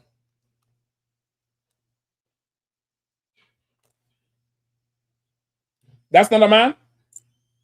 You mean to tell me that's not a man? There's one from Argentina. Look her up too. She had a big beef with Serena because Serena was whooping her ass. And this bitch strapped her. I mean, muscle-bound strap. Go ahead. If Bruce Jenner had stayed a man, that's That's Bruce Jenner right there. Come on. That's Bruce Jenner right there. Give me the one from Argentina. It was an Argentinian tennis player that had a huge issue with Serena Williams because Serena Williams was putting belt to ass. So like you said, I got that that over the past 10 years, black women mental disturbance. Let me hear you. Let me hear it. Go ahead, Roger. Over the past decade, mental illness rates, particularly major depression and anxiety, have steadily risen among black women. Mm-hmm. This increase is closely tied to the cumulative impacts of systematic racism, gendered microaggressions, and the disproportionately high rates of untreated maternal mental health disorders. Hold on, read it again from the top. Bukwash, I think you had the last one was her. That was her. This one? I think so. The same shoes. No, this is a younger girl, right? That's no. Hold on, scroll down. No, on the other side with the other I ain't too sure, brother. I ain't too sure. I can't. But there's one who's an Argentinian one that look, brother, like Cyborg. I mean, hell. Go ahead. Go ahead, Arawadia. Over the past decade, mental illness rates, particularly major depression and anxiety, have steadily risen among black women. Make sure Arawadia is up on the screen when you read it, all right? Go ahead. This increase is closely tied to the cumulative impacts of systematic racism, gendered microaggressions, and the disproportionately high rates of untreated maternal mental health disorders. Right? Of the high rates of maternal disorders. I'm gonna give you some more. Did they mention anything about being the strong black woman? Let me see, sir, because it goes into a lot of the it's got another list of everything that's all the suffrage. This is trauma and what I'll read it first. I mean, I'll scan through it first, sir. Yeah, just scan through it and just get back to me, all right? I'm gonna just jump ahead and say, go ahead, Izon. I have the one you're looking for, sir. Go ahead. the quote unquote strong black woman. Put me back up now. Go ahead. The quote unquote strong black woman schema. Cultural pressure to surpass emotions, resist vulnerability, and carry the burden of... Hold on, read that up one more time. Cultural pressures to surpass emotions. Right, they say this is what contributed to the mental health, the rise in mental illness or mental health cases among black women, black and Latino women. Read it again, cultural what? Cultural pressures to suppress emotions. Cultural pressures to suppress emotions. What does that mean? You have to be tough. You have to be a boss bitch. You can't be female anymore. You have to, if you want to survive in a man's world, you have to be able to what? Think like a man, act like a woman. You all remember all that brainwashing bullshit? All that has contributed to women having mental breakdowns now because the Bible says she is the weaker vessel. She was never meant to be a man, but leave it to the white man. He wants to turn your woman into a man. He want to put a gun belt on her and send her to be a police officer. He wants to put a flak vest on her and send her to the military. He wants to do all of that, and it's now resulting in women having mental instability. Keep reading. Resist vulnerability and carry the burden of caregiving, often mask. To resist vulnerability and to resist carrying the burden of caregiving. Go ahead. Often mask severe depression and delay help seeking. Right? It masks severe depression and delayed help seeking. What is delayed help seeking? Give me another phrase for that. You all know it very well. What is delayed help seeking? Making up excuses. Remember, this is our woman we're talking about.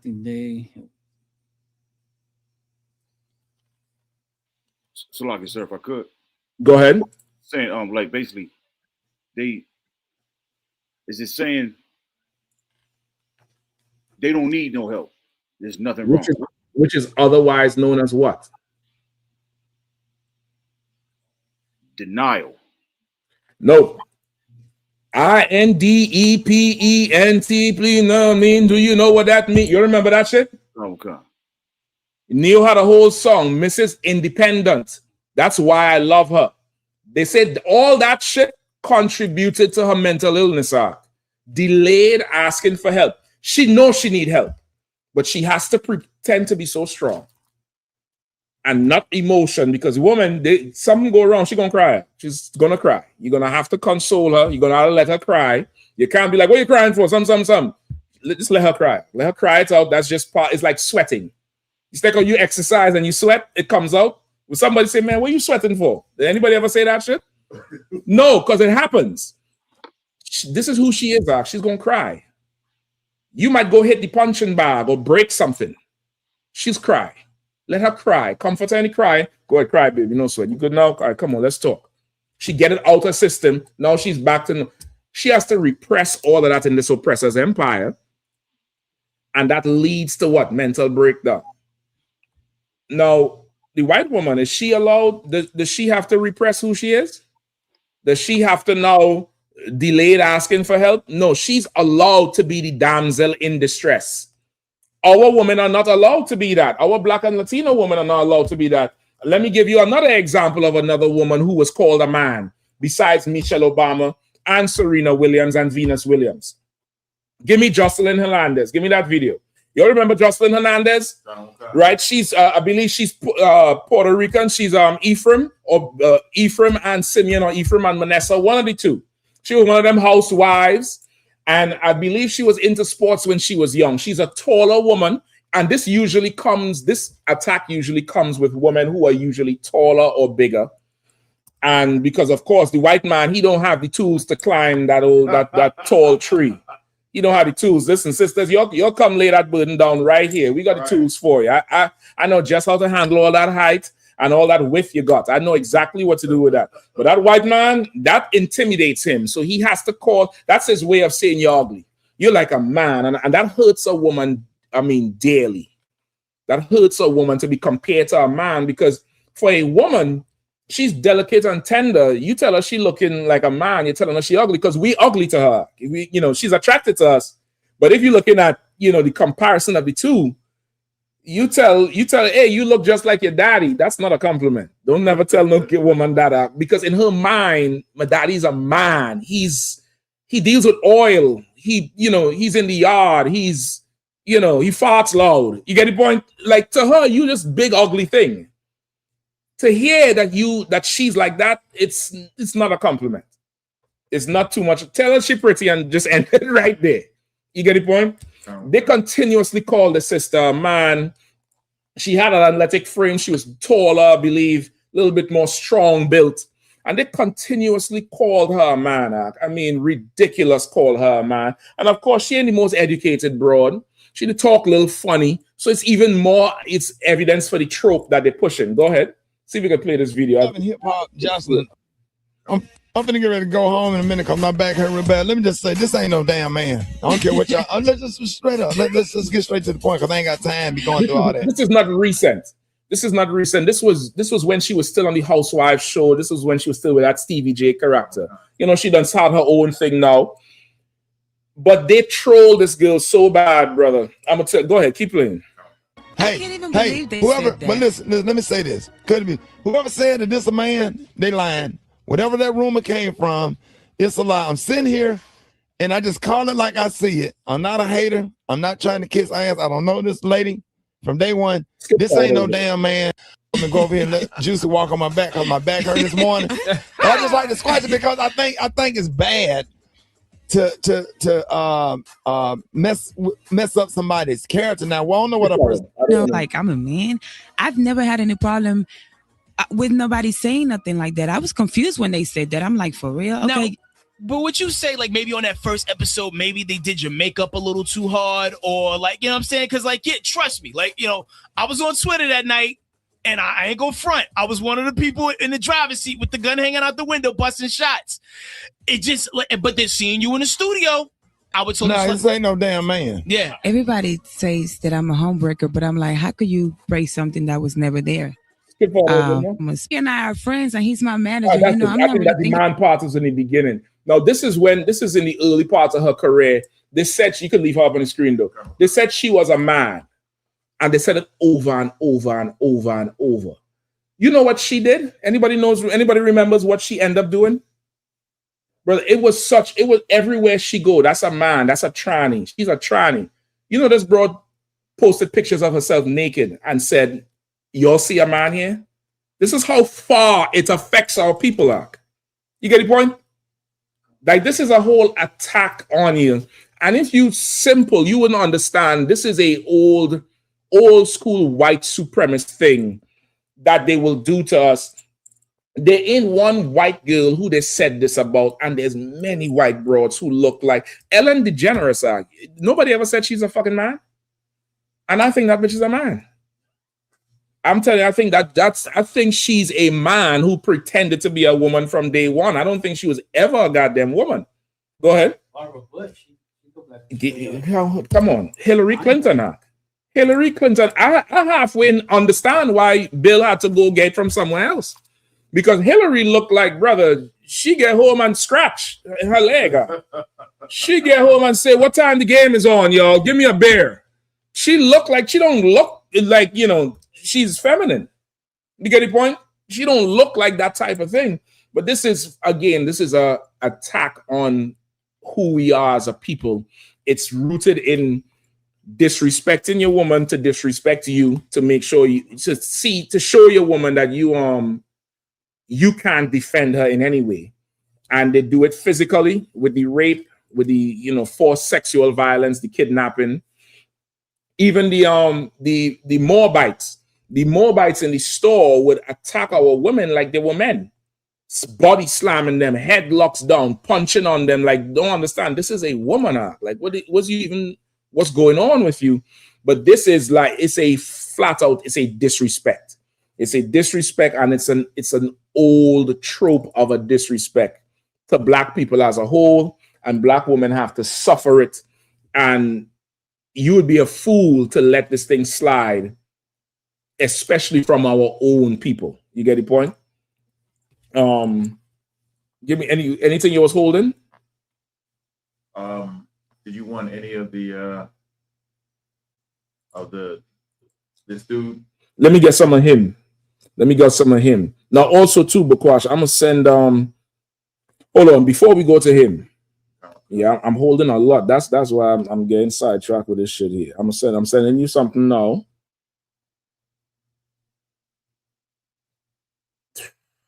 Okay, hold up. I need you to read this. Okay, sir. Yeah, go ahead. I have a question. Concerning about when they destroyed black women having being wives, right? Do you think that was a part of the Margaret Sanger Planned Parenthood? Say that one more time,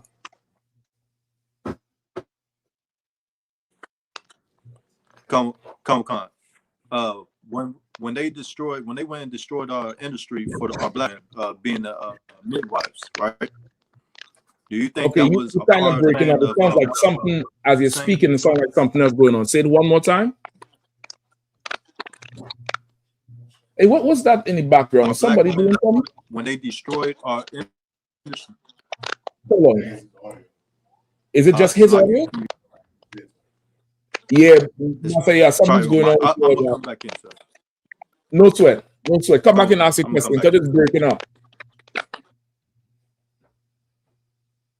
You sure it's just him? Okay. All right. I'm gonna need you to read this one, Bakwash, for me real quick, all right?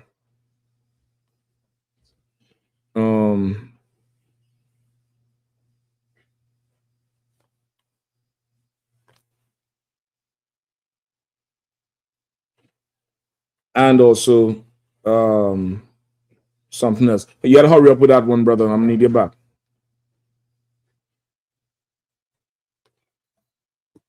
All right.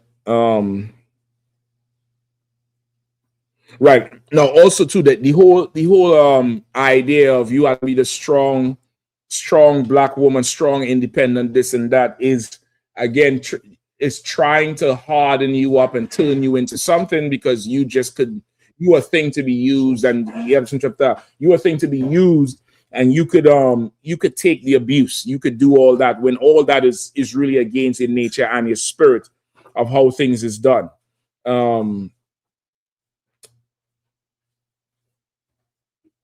Go ahead, give me that one. Khan. Ain't I a woman? Speech transcript. You could take her off the screen.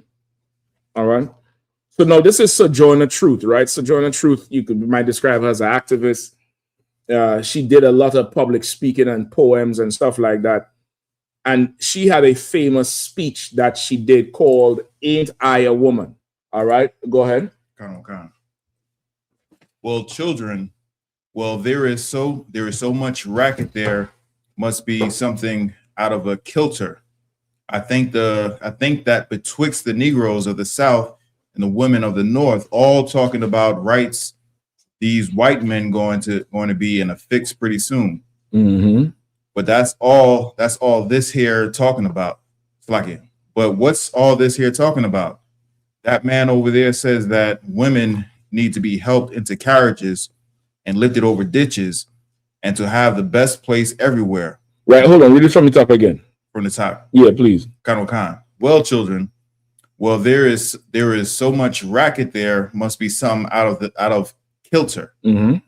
I think there's so much racket going on with this woman's rights and the rights of this one and the rights of that one. There's something out of order. That's what I mean, out of kilter.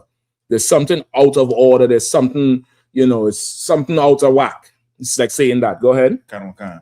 I think that betwixt the Negroes of the South and the women of the North, all talking about rights, these white men going to be in a fix pretty soon. Right. And now she's saying between the sisters, the women, the Negroes in the South and the women up north, all this racket they're talking about, this noise they're talking about, the rights that these white men going to give, they're going to be in a bind pretty soon. They're going to be in a fix pretty soon. Go ahead. Khan.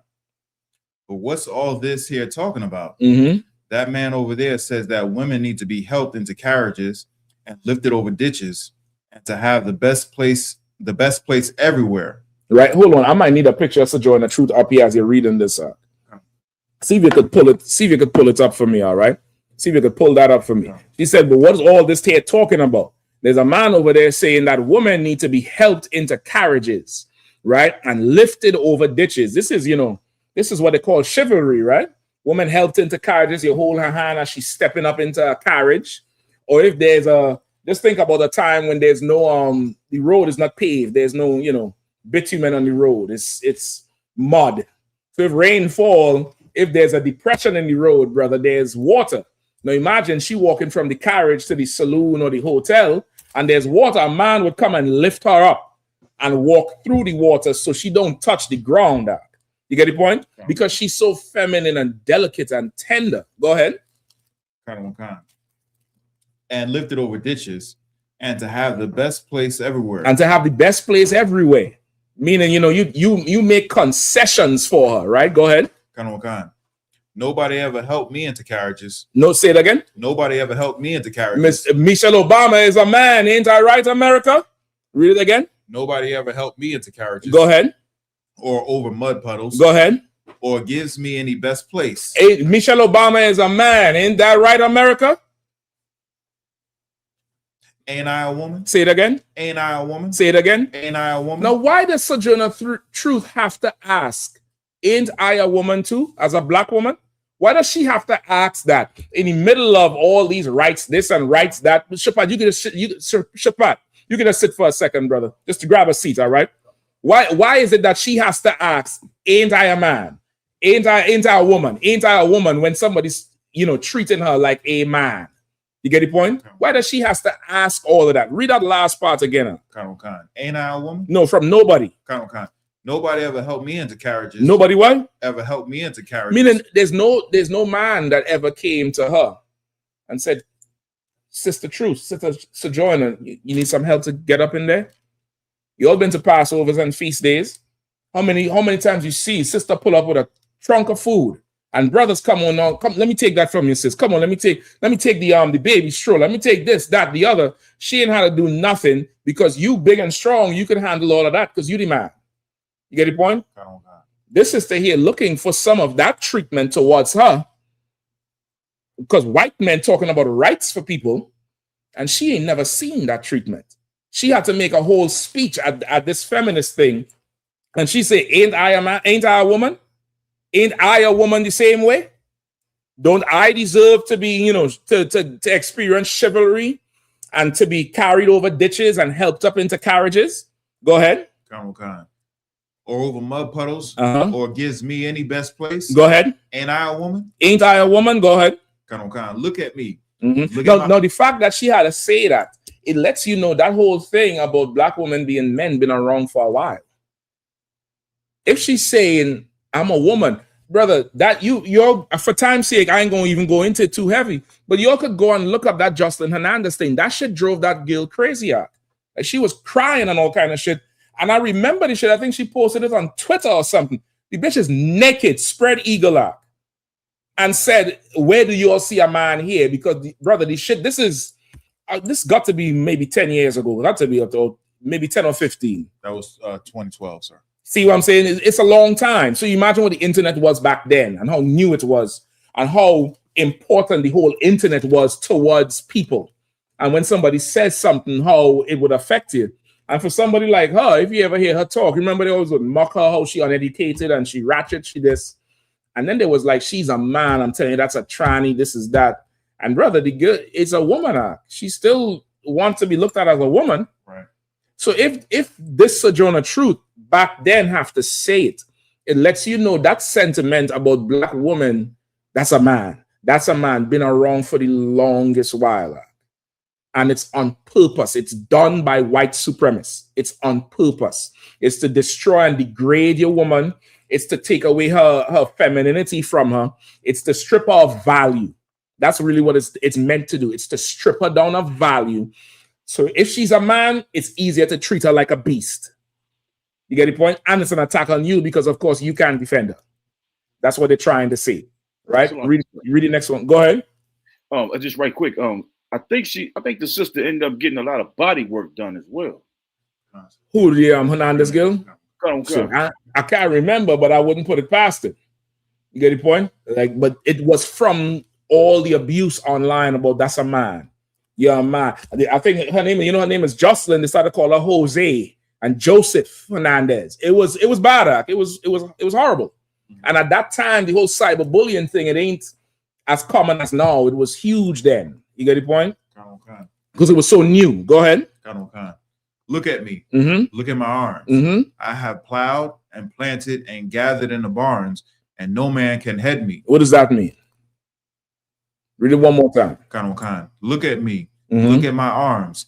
I have plowed and planted and gathered in the barns, and no man can head me. What does that mean? Who's with it? Who understands? So like I said, if I could. Yeah, go ahead.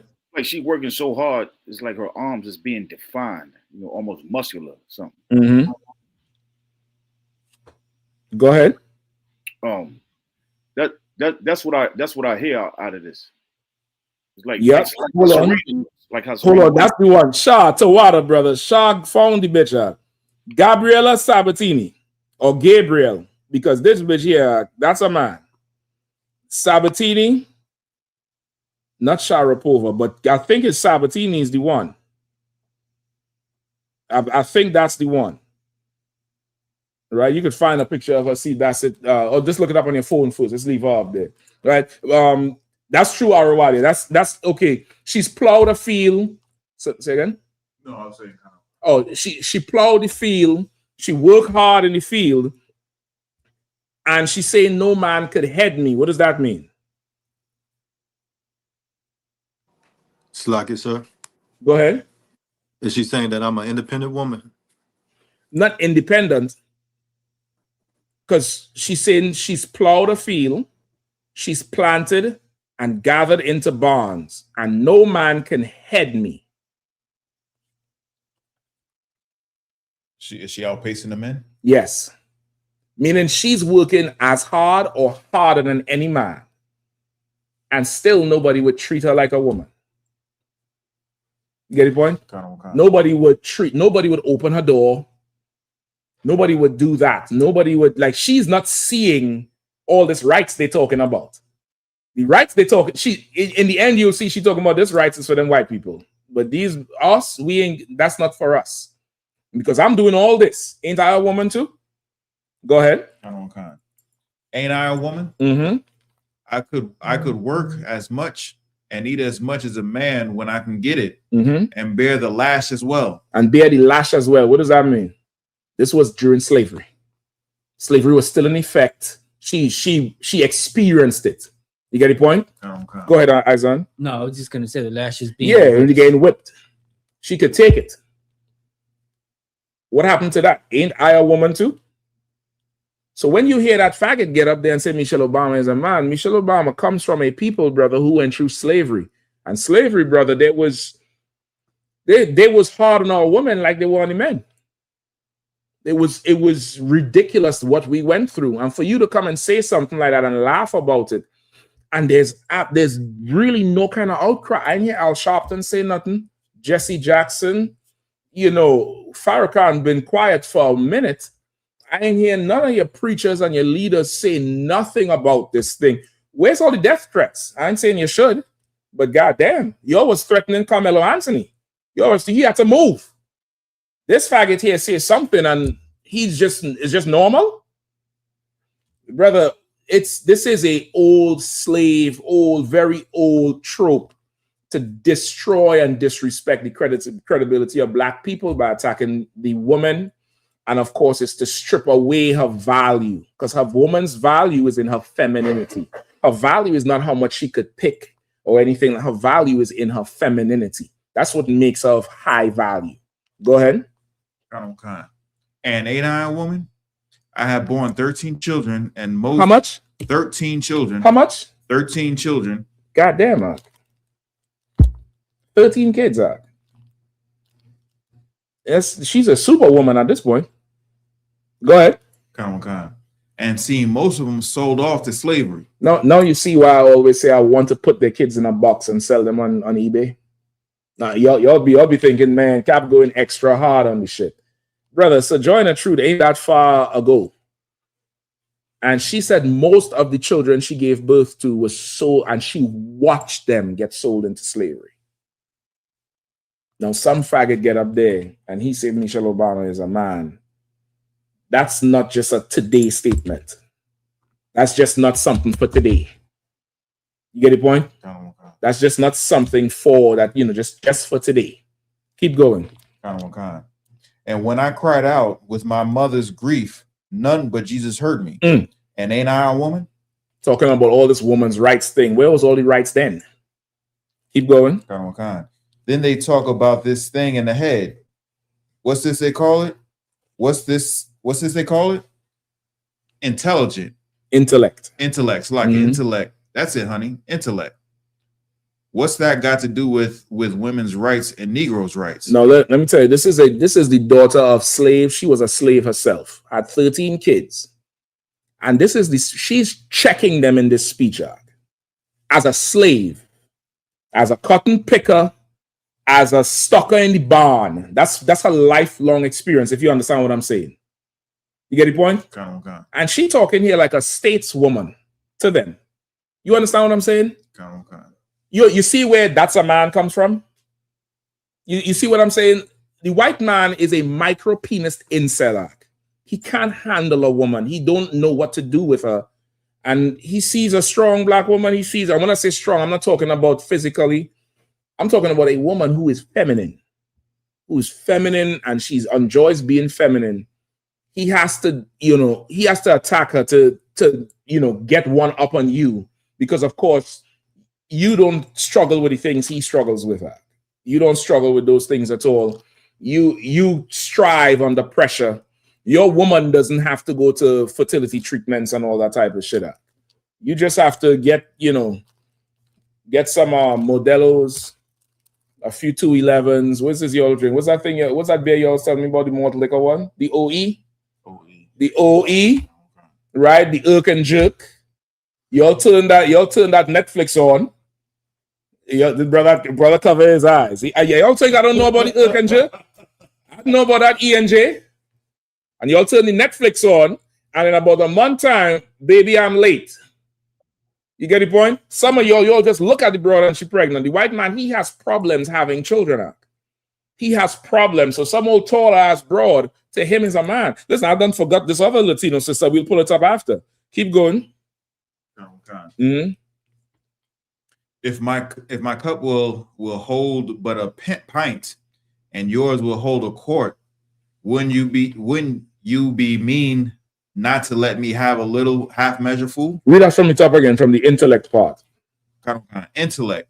That's it, honey. Intellect.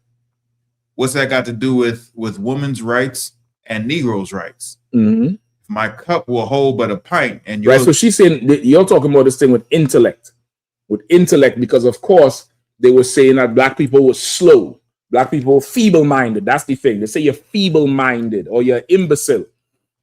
You're slow, so that's why you could only do this type of job. That's why you only suited for this. You're more brute and beast than human, and you don't have no smarts. So she's saying they're talking about this thing in the mind. This thing in the mind is called intellect. Read that part again. Intellect. Mm-hmm. Intellect. That's it, honey. Intellect. Mm-hmm. What's that got to do with women's rights and Negroes' rights? Mm-hmm. If my cup will hold but a pint and yours will hold a quart, wouldn't you be mean not to let me have my little half measure full? Come on, bring that to me. Bring that home to me. What is that saying? Come on. All y'all way more educated than her. Y'all went to school, got degrees, all kind of shit. Read that last part again. Kind. If my cup will hold but a pint and yours will hold a quart, wouldn't you be mean not to let me have my little half measure full? What is she saying?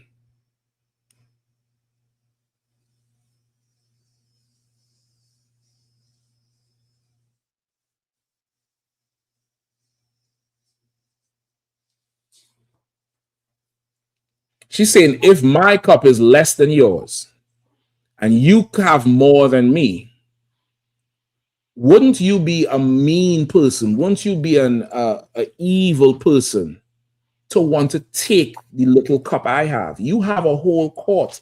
I have a pint. Right.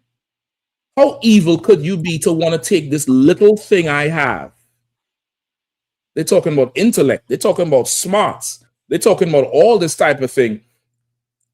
Trump, you got America. You got bombs and nuclear weapons. How evil you got to be to kick indoors and rip babies from their parents and wives from their husbands and brothers from their fathers and lock them up in a cage over what? And they're working hard. You're not getting nobody off the block. You're not deporting and incarcerating nobody who in a drug raid and a drug sting. You trying to arrest hardworking people.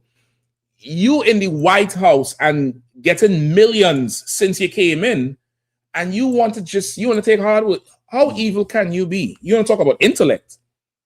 How smart can you be? Or are you a fool? Because since you deport so much and incarcerate so much, the restaurant industries is going through hard times. The hotel industries is going through hard times. Everybody going through hard times because you're taking away from the economy. but you're talking about intellect. That's what she's saying. Go ahead, Shapat. It's like Vermey, she made a parable like I could when I think it was Nathan came to King David, and talked about when the king or the what's the name he used the guy's one little lamb when he had many lambs, or like when they said we get 40 acres and a mule, and they didn't even give us that. More so the one with David for sure. The other one with the 40 acres and a mule, the white man's a liar. He just, should not have expected that at all. Okay. You get the point? But that one for sure is like she's saying, you're talking about being smart. If all I have is this, but you have this whole table, how evil could you be to take half of mine? Like, look at the amount you have. What else you want? Keep going. And then that man back there in the black, that man back in the black says that women can't have as much rights as men because Christ wasn't a woman. And this is a white man she's talking about. This is not a brother. This is the oppressor she's talking about here. Go ahead. Where did your Christ come from? Where did your Christ come from? From God and a woman. Right. That's again, she cutting them with their own thing, with their own doctrine, the Christianity doctrine. Go ahead. Man had nothing to do with him. Now, if the first woman that God ever made was strong enough to turn this world upside down all alone, these women together ought to be able to turn it back and get it right side up again. And now they is asking to do it, and you men better let them. Now understand this, they brought her in there like what they always do with black people. They have a political agenda. They get a slave or the son of a slave to come and bring the passion and the understanding and the intellect.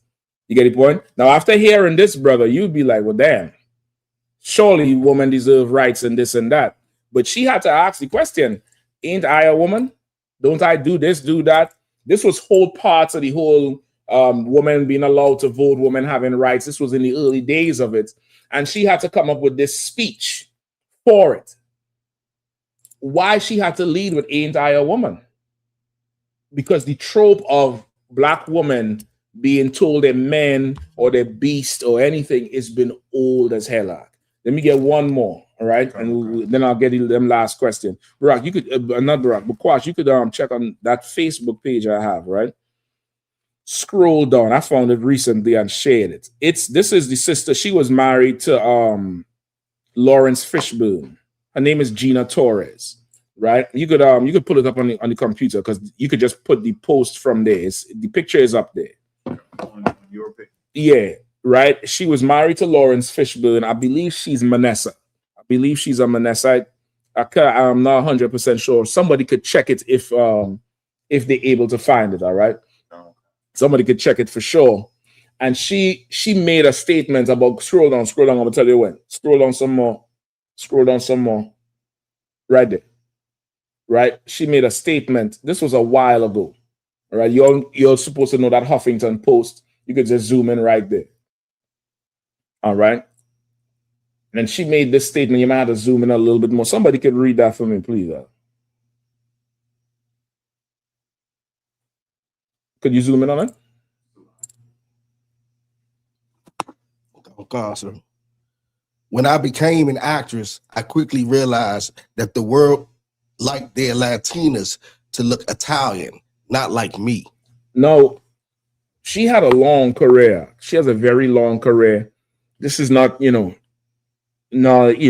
not a younger woman at this stage. She's a little bit older now. You see how older Lawrence Fishburne is. I think he was married to her before. But she's saying when she just became an actress, she learned the hard way that she wasn't considered Latina unless she looked white. So what do you think they were telling her? And this woman here, somebody look up her height. Yeah, she ain't 5'5". She ain't 5'5". She tall. She got big eyes, a big nose, big lips. She got the hips and dips. You know she black and Latino. That comes with the package. And what we don't understand, the Lord made our woman a way for us. See, them eyes is so that you get lost in it in the argument, and you have some mercy on her because she's the weaker vessel, brother. Them eyes is to captivate you. Because in the islands, we call them Bambi eyes. You know, she hit them Bambi eyes, you done. Them lips, brother, so you could feel that kiss, That's what them lips is for. That butt and them thighs, brother. That the Lord done damn near gave the woman shocks so that baby could ride in a good ride. That did she get pregnant? She sit down, that baby ain't feeling shit. That old damn skinny ass white brother is bones. She hit a bump. She sit down, that baby in hell. That baby in that womb in hell, brother. Them breasts is so that you could feed the nation. You don't have to, be villainized because of what you look like or because some micro penis incel is insecure in himself. We're going to get to him next. We're going to get to him next. She knew she had to look Italian, which means she probably considered surgery to, thin her lips. This broad here, she got some lips. She got the lips, I'm trying to tell you. She probably considered harming herself, mutilating herself to try to look white.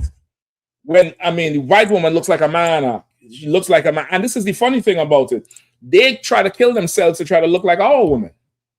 They try to, do everything to try to become our woman. But our women have been facing this type of stereotype or trope for the longest. And it's not just an attack on the sisters. It's an attack on the nation. It's a white incel, white supremacist, insecure white man, micro penis man attack because of who he is. This has nothing to do with us. This is really him. You sisters, I know living in this world is heavy. Come lay your burden on the shoulders of these UPK men. We built for it. Don't worry about it. As tall and as wide, the length and breadth of you, we'll take it all. We'll take it all. What you putting up next, brother? Salaki, sir. This was the thing you said. John Holtz. Okay, no sweat. Go ahead, she's 5'11" and she's Manessa. Both of her parents are Cuban. Right, she's Manessa. She's 5'11". 5'11" for a woman is tall. Time she put on them heels, she about 6'3". You get the point? She tall. Now, some old micropenis white man, she walk in the room, he already being like, damn, she's gonna dominate me. Like that faggot Gorilla Hebrew. I tell you, I need to check his pedigree out. I ain't too sure about him, brother. He was telling her, bend him over. He wanted her to be the damn man. You get the point? Because there's such an incel, brother. You sisters, you come lay that burden straight on us, we can handle all of that thing there. We ain't gonna never call you no man because we know we the men. We understand that thing for sure. And of course, if he could tell the president that Michelle Obama is a man, Melania Trump or Melania Noss, I think that's her name, Gnoss or Gross or something like that. When you get a chance, just go look up Melania Gnoss photos, for GQ magazine. There's one where she laying on some fur naked with a handcuff on, and she's handcuffed to the briefcase. The brother say that's the Epstein files. He says she handcuffed to the Epstein files, brother. She is naked. Butterball, bare ass naked, front and back. That's your first lady. Even in the Bible, a priest ain't even allowed to marry the whore. Even biblically, you as a priest, you cannot marry a broad who has a questionable reputation. You can't do it. That's a biblical law. You can't do that shit. He's the first, he's the president. His woman, I could go see her whole tail on the internet right now. But nobody's saying nothing about that. You get the point? What are you holding on, Bukwash? Let me get the video. Well, now let's see the fool who said what he said about her. Yeah, this is him here at a weigh-in. There's something very gay about this cat.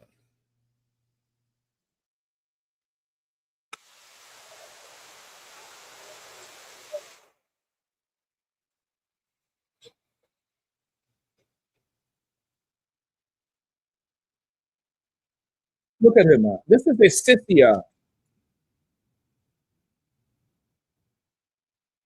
This is a Scythia. Look, pause right there. Now listen. I know brothers get tattoos and stuff, but I don't know no brother who got that shit out. So a man had to lay on your titty. and stick you with needles? And you looking at him in the face and he looking at you. Does that hurt? This is who called Michelle Obama a man, a sissy. Go ahead.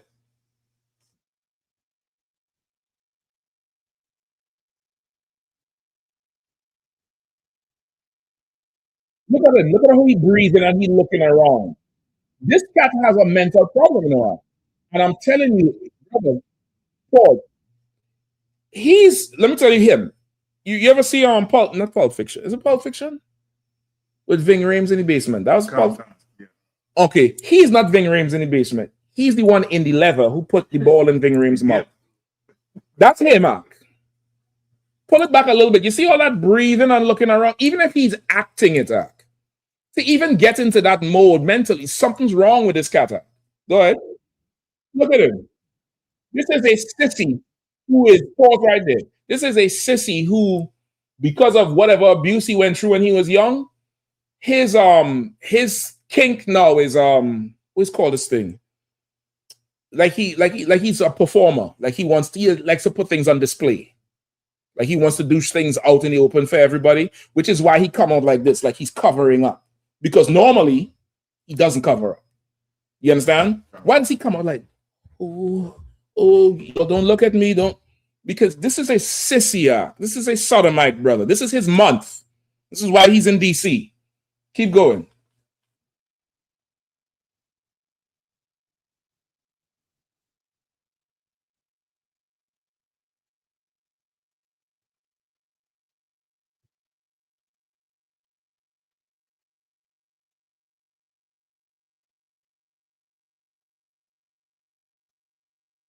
Yeah, this is a sissy. This is a whole sissy right here, brother, that got up and said whatever. If you are brother and you agree with him, just know you agree with a sissy. You agree with a fish. You agree with a sodomite. If you agree with him that Michelle Obama is a man, you agree. You have something in common with a man who probably knows what a condom tastes like.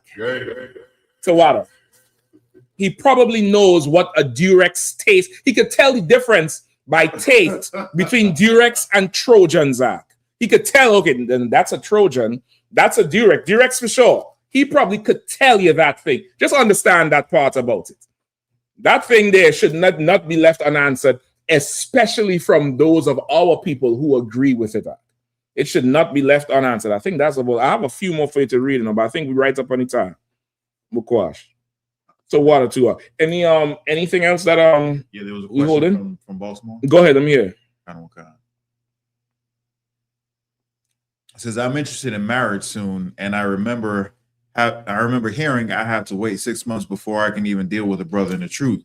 I wanted to understand better, when will that time frame begin, and how can I start so I can prepare myself better for my future head.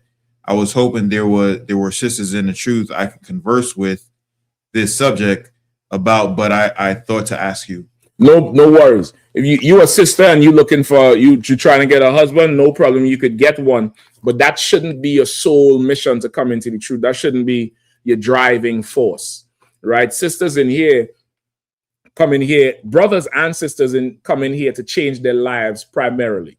Right. Everything else is an addition. Now, you could come in here, a brother could come in here and get a rib, or a sister could come in here and get a husband, right? It's fine. But your main focus should be changing your life, changing who you are, right? So you want to just come to class. Just start coming to class and do not think about the time. Do not think about the time, and somebody else will keep time for you. It's like you play in sports. When you play in sports, do you consider the time or do you consider the mission, which is to win the game? You're more focused on the mission. You're more focused on this thing here. There's somebody keeping time. There's somebody letting you know when the time is running down and you have 5 more minutes. Somebody's going to let you know when that time is close by. What you want to do is start saving your life. Right. Start changing your life and who you are. Because you could come in here and do 6 days, 6 months, 6 years. You can be and you could still be an unruly broad who nobody wants to deal with. Or you could come in here and do 6 minutes and show a certain amount of class that a brother will immediately say, Salakia, so if you don't mind, when the sister does her 6 months, I absolutely would like to be able to court her from day one. Because he's seen something that, okay, this sister here is different. So I would say just start coming to class and do not think about a man. You wanna come in here like a young girl, a young woman again. And just like when you were a young girl, the man who was over you or whichever father figure you had would tell you, study your books. Don't think about the boys now. It'll come later. You want to come in here and study what's coming from the podium. Study what's in the book. Study what you're being taught so you can change. You can change. And as you change, you will become somebody who a man will choose. Right? Like how you say you want to be able to deal with a brother. Don't try to deal with a brother. Let the brother deal with you. Let the brother pick you. Let the brother choose you. You could tell your camp leader who you're interested in, but you want to be open to hear who will fit you because you done came in here and changed. So if you want a husband, come in here and do not seek for a husband. You want a wife, come in here and don't think about women. Precept. Book of Matthew, chapter 6, verse 33. But seek ye first the kingdom of God. Sharp with it, Shabbat. Sharp with it. Get Shabbat a hand, brother. Oh, I thought he wasn't going to get it. He's sharp with it. Come on. Come. But seek ye first the kingdom of God. Seek ye what? Seek ye first. Seek ye what? Seek ye first. What was the sister's question? Word it again.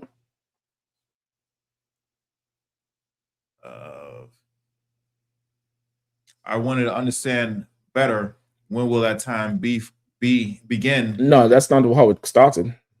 I'm interested in marriage soon. And I remember hearing I have to wait 6 months before I can even deal with a brother in the truth. I wanted to understand better, when will that time frame begin? When it would what? Time frame begin. The time frame will begin when you seek ye what? Seek ye first the kingdom of God. It would start when you start to seek the kingdom of God. You start to seek to build this nation. You seek that first. Go ahead. Come. And his righteousness. And his what? And his righteousness. And his laws and his judgment, his culture, his ways. Go ahead.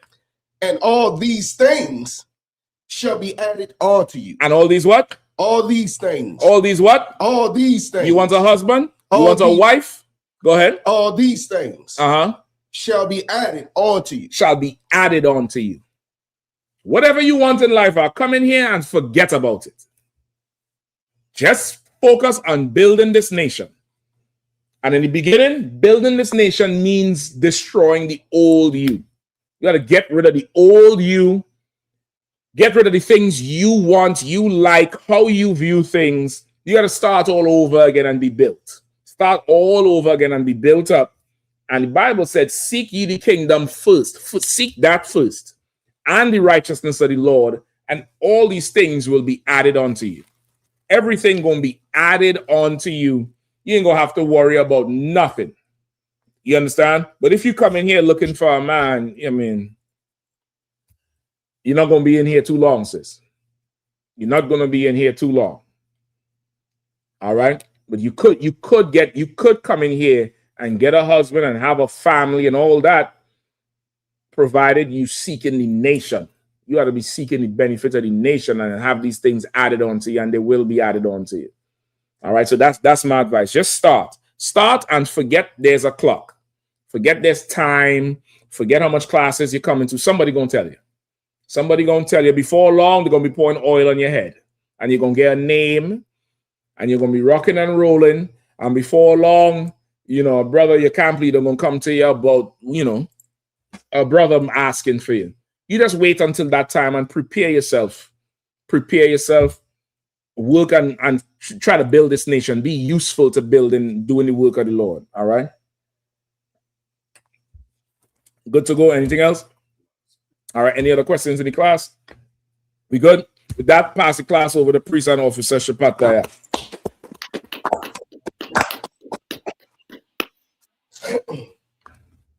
I.S.U.P.K security announcements. We the I.S.U.P.K out of 1 West 125th Street, Harlem, New York, under Commander General Yahanna. Rules for new brothers and sisters. When a new brother or sister comes into the school, they are off limits for 6 months. That they ought to be saluted only. They're here to share themselves of the world. After 6 months, if a brother or sister has an interest in a particular person, he or she must get permission from the head to speak to a brother or sister. There's another 6 months in which the brother or sister will court each other. After this 6 month period, the brother or sister will get permission from the head to marry. Tithes, which is a commandment. You can find this in the book of Numbers, chapter 18, verse 21, and the book of Malachi, chapter 3, verse 8 through 10. Means 10th in Hebrew and it's pronounced ma'ishra. 10% of every penny of any increase the Lord gives you, give it to the treasury department or teacher. Priest fund, free will offering, not mandatory, whatsoever amount you would like to give.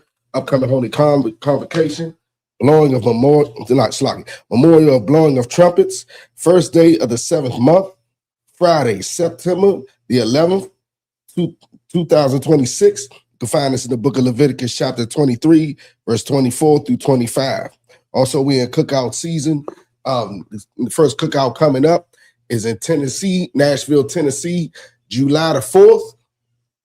Make sure you get your hotel arrangements together, book your hotels, get your travel arrangements together. Salak, sir, is anything else you want to add? Pay your tithes.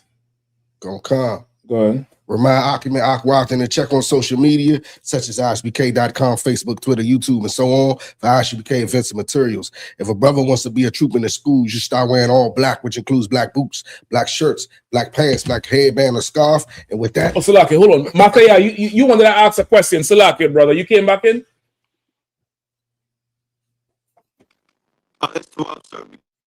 Go ahead, you're still kind of choppy, but go ahead.